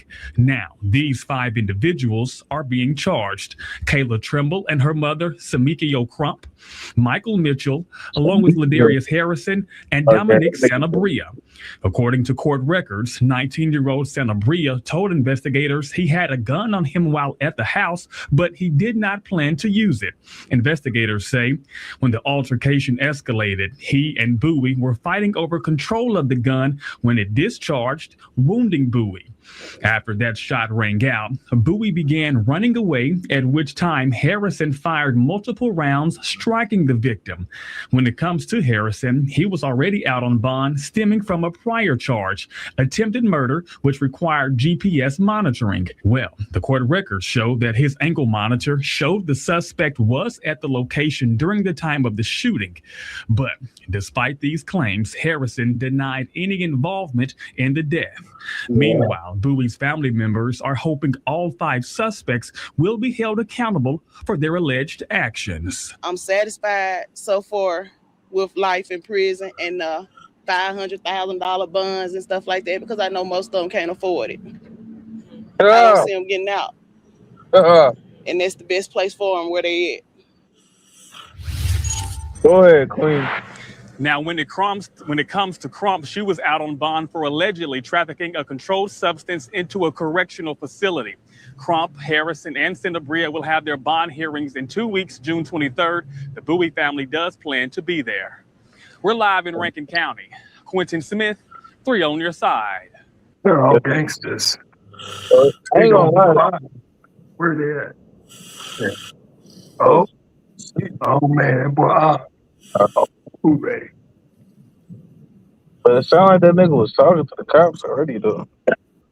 Who you talking about? The suspects or the? Yeah, the suspects. Sound like he was like, yeah, I had the gun and shit. I just said I was gonna use it and shit, and then you know. Yeah. And then you got a dude. He's already got a monitor on, and man, I'm telling you. Nick, how much of effect do you think NBA YoungBoy has on this, or do you think niggas have been doing this since like 1898? I think niggas been doing this since like year 8. Year 8. Nah, but do I think niggas? Yeah, I definitely think they have an effect. Like niggas do want to be like these niggas, but I just don't know how much of an effect. Because like niggas would be doing shit like this without them. It might not look the same, but yeah. I definitely think they for sure they have an influence, bro. Niggas want to be like their favorite girl rapper and shit. Like they want that sort of status and shit. Sure. Yeah. Look, I mean it's tough to watch, man, because these dudes, you know, they know they'll be fine where they're at, and that's all they talk about. A lot of the chicks that be on that shit, you should see what I remember. One time I was listening to Tommy, and Tommy spent 2 days just listening to these ghetto hood rap black chicks talk on TikTok. And all them chicks was talking about was getting fucked up and getting into fights, getting fucked up and getting into fights, getting into this big brawl. That's all they talked about. Well, I mean, we gotta be honest, man. The sisters love them type of niggas, though, man. They do. They do love if you those. want the most ass as a son, man, I would say you should act like an NBA young boy type of nigga, bro. Yeah, you got to be that, but you also got to be on that white supremacy shit. You got to be talking like the white man, the white man, the white man. Yeah. You Oh my god, want to get a bro. chick's coochie wet? Bro, the Yeah. Dr. Umar niggas, yeah. Yeah, man. Niggas out here getting busy. They fucking, they can't slaying these Yeah, man. all these goddamn OTEP hoes, yeah. Yeah, you telling them what they want to hear, man. Hell yeah, they feel so empowered. Telling them they Go got off, King. tell them they got 4 kids by 4 different niggas because of white supremacy. Yeah, them hoes not hear that. Let them know that it's not their fault. Their kid catches their first body. It's not your fault. Yeah, I heard one person. I heard a chick say this. She said that during the appeal that the medical examiner needs to look at the way that knife is angled, because she thinks that knife was angled to the side. Because that knife was angled to the side, there could be a judgment made that Eric Metcalf actually fell on the knife, and oh my Karmelo god, nigga, are you serious? I'm dead serious. Who said I'm that? dead serious that it was a woman who said it, but I'm just saying there are was on people that social believe in that media? kind of shit. It was on social media? No, these were people talking on a panel. Oh my god, bro. You know, we're talking about the general public. See, but that's to me, that's like the Negro conspiracy, like the Negro conspiracy brain in its final form, bro. They can't accept it. They can't accept. Look, I'm telling you, I believe that a lot of people, a lot of the Sun Man, a lot of the American Sun Man was taught, and this is probably true, especially if you're going around, if you're in Sunistan. You know, the rule is you don't put your hands on anybody, and don't let anybody put your hands on you. If they put your hands on you, if they can, you know, then you need to stand up for yourself. Yeah, you handle it. Huh? Yeah, you gotta go handle that, bro. Yeah, you got to handle that. So you know, so they believe in like, man, you can't put your hands on me. You can't put your hands on. Put your hands on me. I don't think God didn't understand that shit, bro. Yeah, like when sons are like going this hard defending this nigga, of course it's because he's black and the nigga's white. But bro, that's how sons actually operate in there. That's like son code, bro. I know. You put your hands on me, I get to crash the fuck out on you. And they you don't say a word I don't like, I get to crash the fuck out on you. You look at me for too long, I get to crash the fuck out on you, bro. And they've been getting away with this mindset for so long. Yeah, so and now, exactly. The culture perpetuates the shit. Because then you got you can't tell the cop shit, because even if you a civilian, because you a snitch, you got mind your business. Like you got all these attitudes. It's like a cocktail of fuckery, dog, and it creates the culture that we live in, bro. Yeah. Hey, look, you know, you can't even really give dudes. You can't even really, like, imagine if you, like, I was on some panel, right? Somebody else's panel in NICTOW. You show up, and I'm like, yeah, man, this is and people are like, who is NICTOW? And I'm like, oh, I know NICTOW. I fuck with him, man. He's a good guy. He's very knowledgeable. Blah blah blah. They'll be like, nigga, stop dick riding. Exactly. I'm over here. I'm putting you over. I'm like saying good things to somebody, to a fellow Negro, to a fellow Sun Man, and you got the Sun Man in the room saying, "Nigga, stop bragging about it. Stop saying good things about it." He gonna be like, "Yo, you want this dick? Like, what you want to give him some? What you want to give him some pussy? Like, right?" Nigga, And guess what? I'm gonna shut the fuck up, because I'm gonna take a step back and realize, damn, I think I am doing too much. Exactly. Yeah, but that's the culture. Some people, it's like you can't. It's all about like looking cool, bro. Yeah, Like being yeah. too fucking cool for school, bro. Hmm. And yeah, bro. I was about to. Oh yeah, um, that made me think of like I don't know if you ever seen one of these videos on social media. And it was, What's that? like the caption is basically black people make fun of you for everything. They'd be like, "Yo, look at this happy ass nigga, all happy and shit.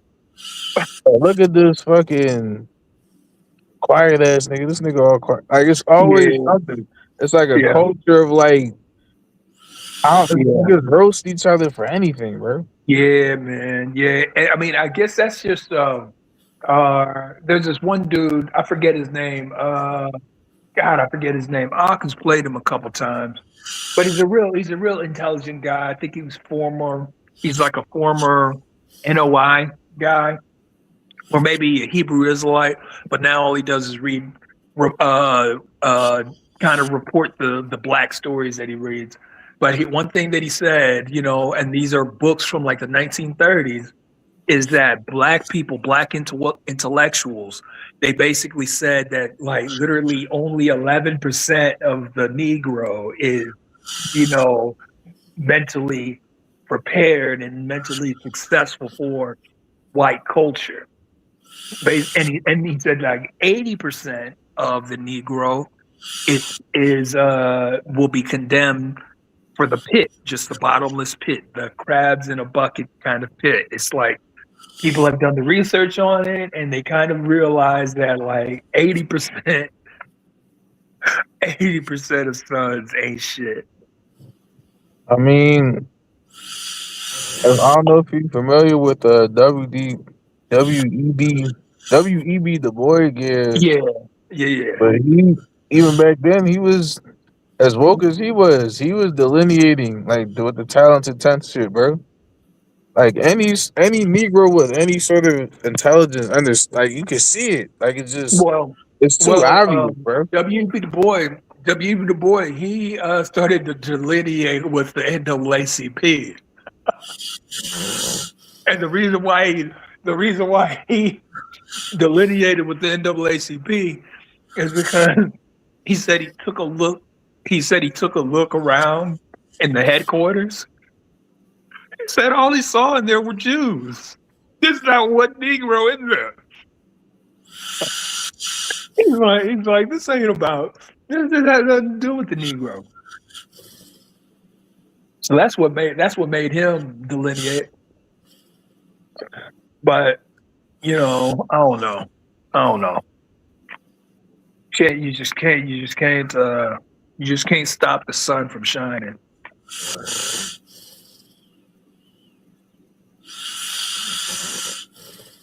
Wake up. Yeah, it's just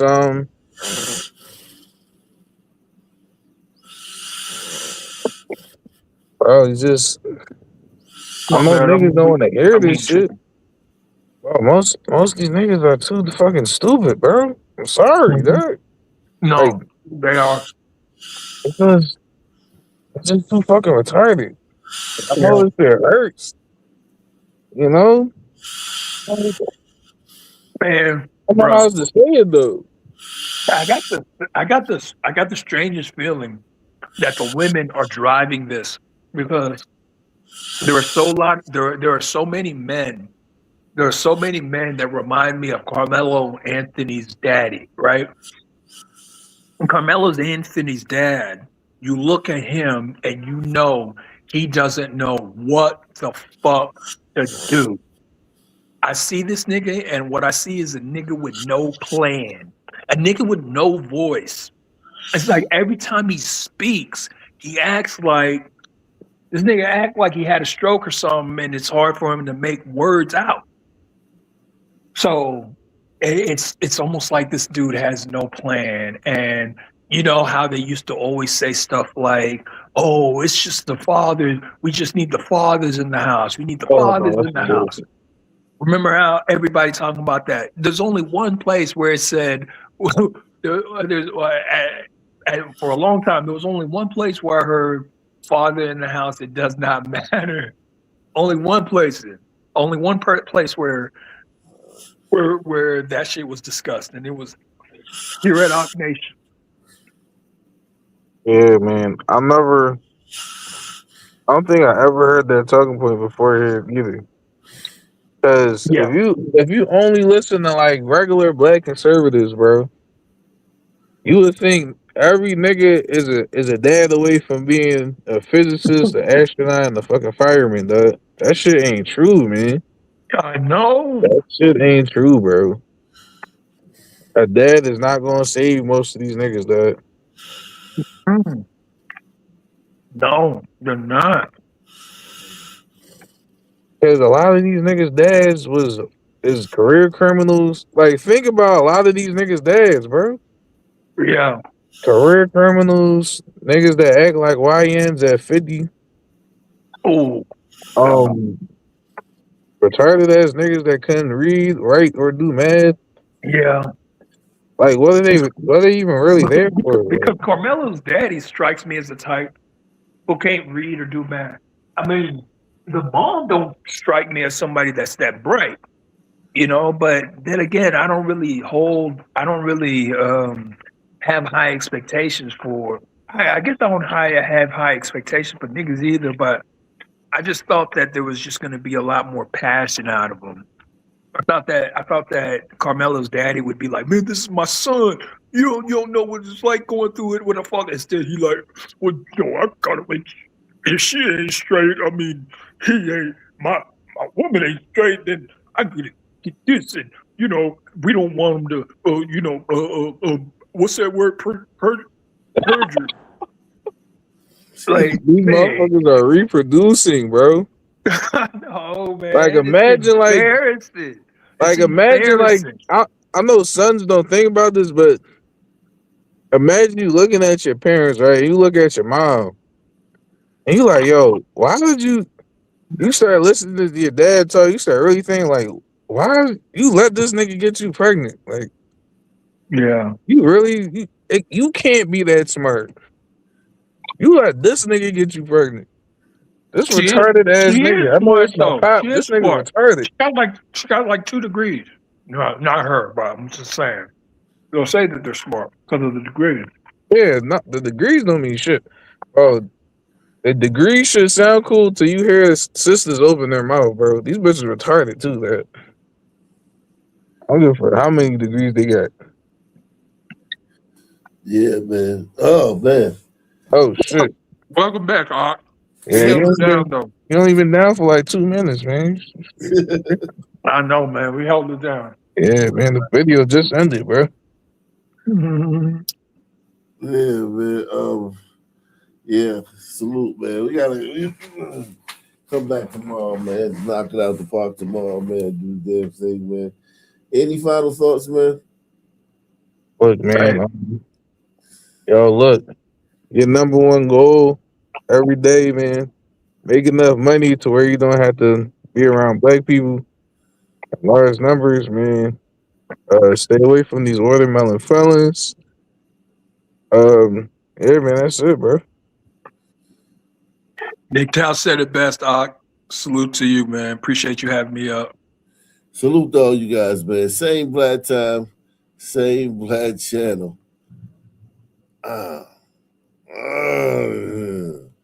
Subscribe. Salute.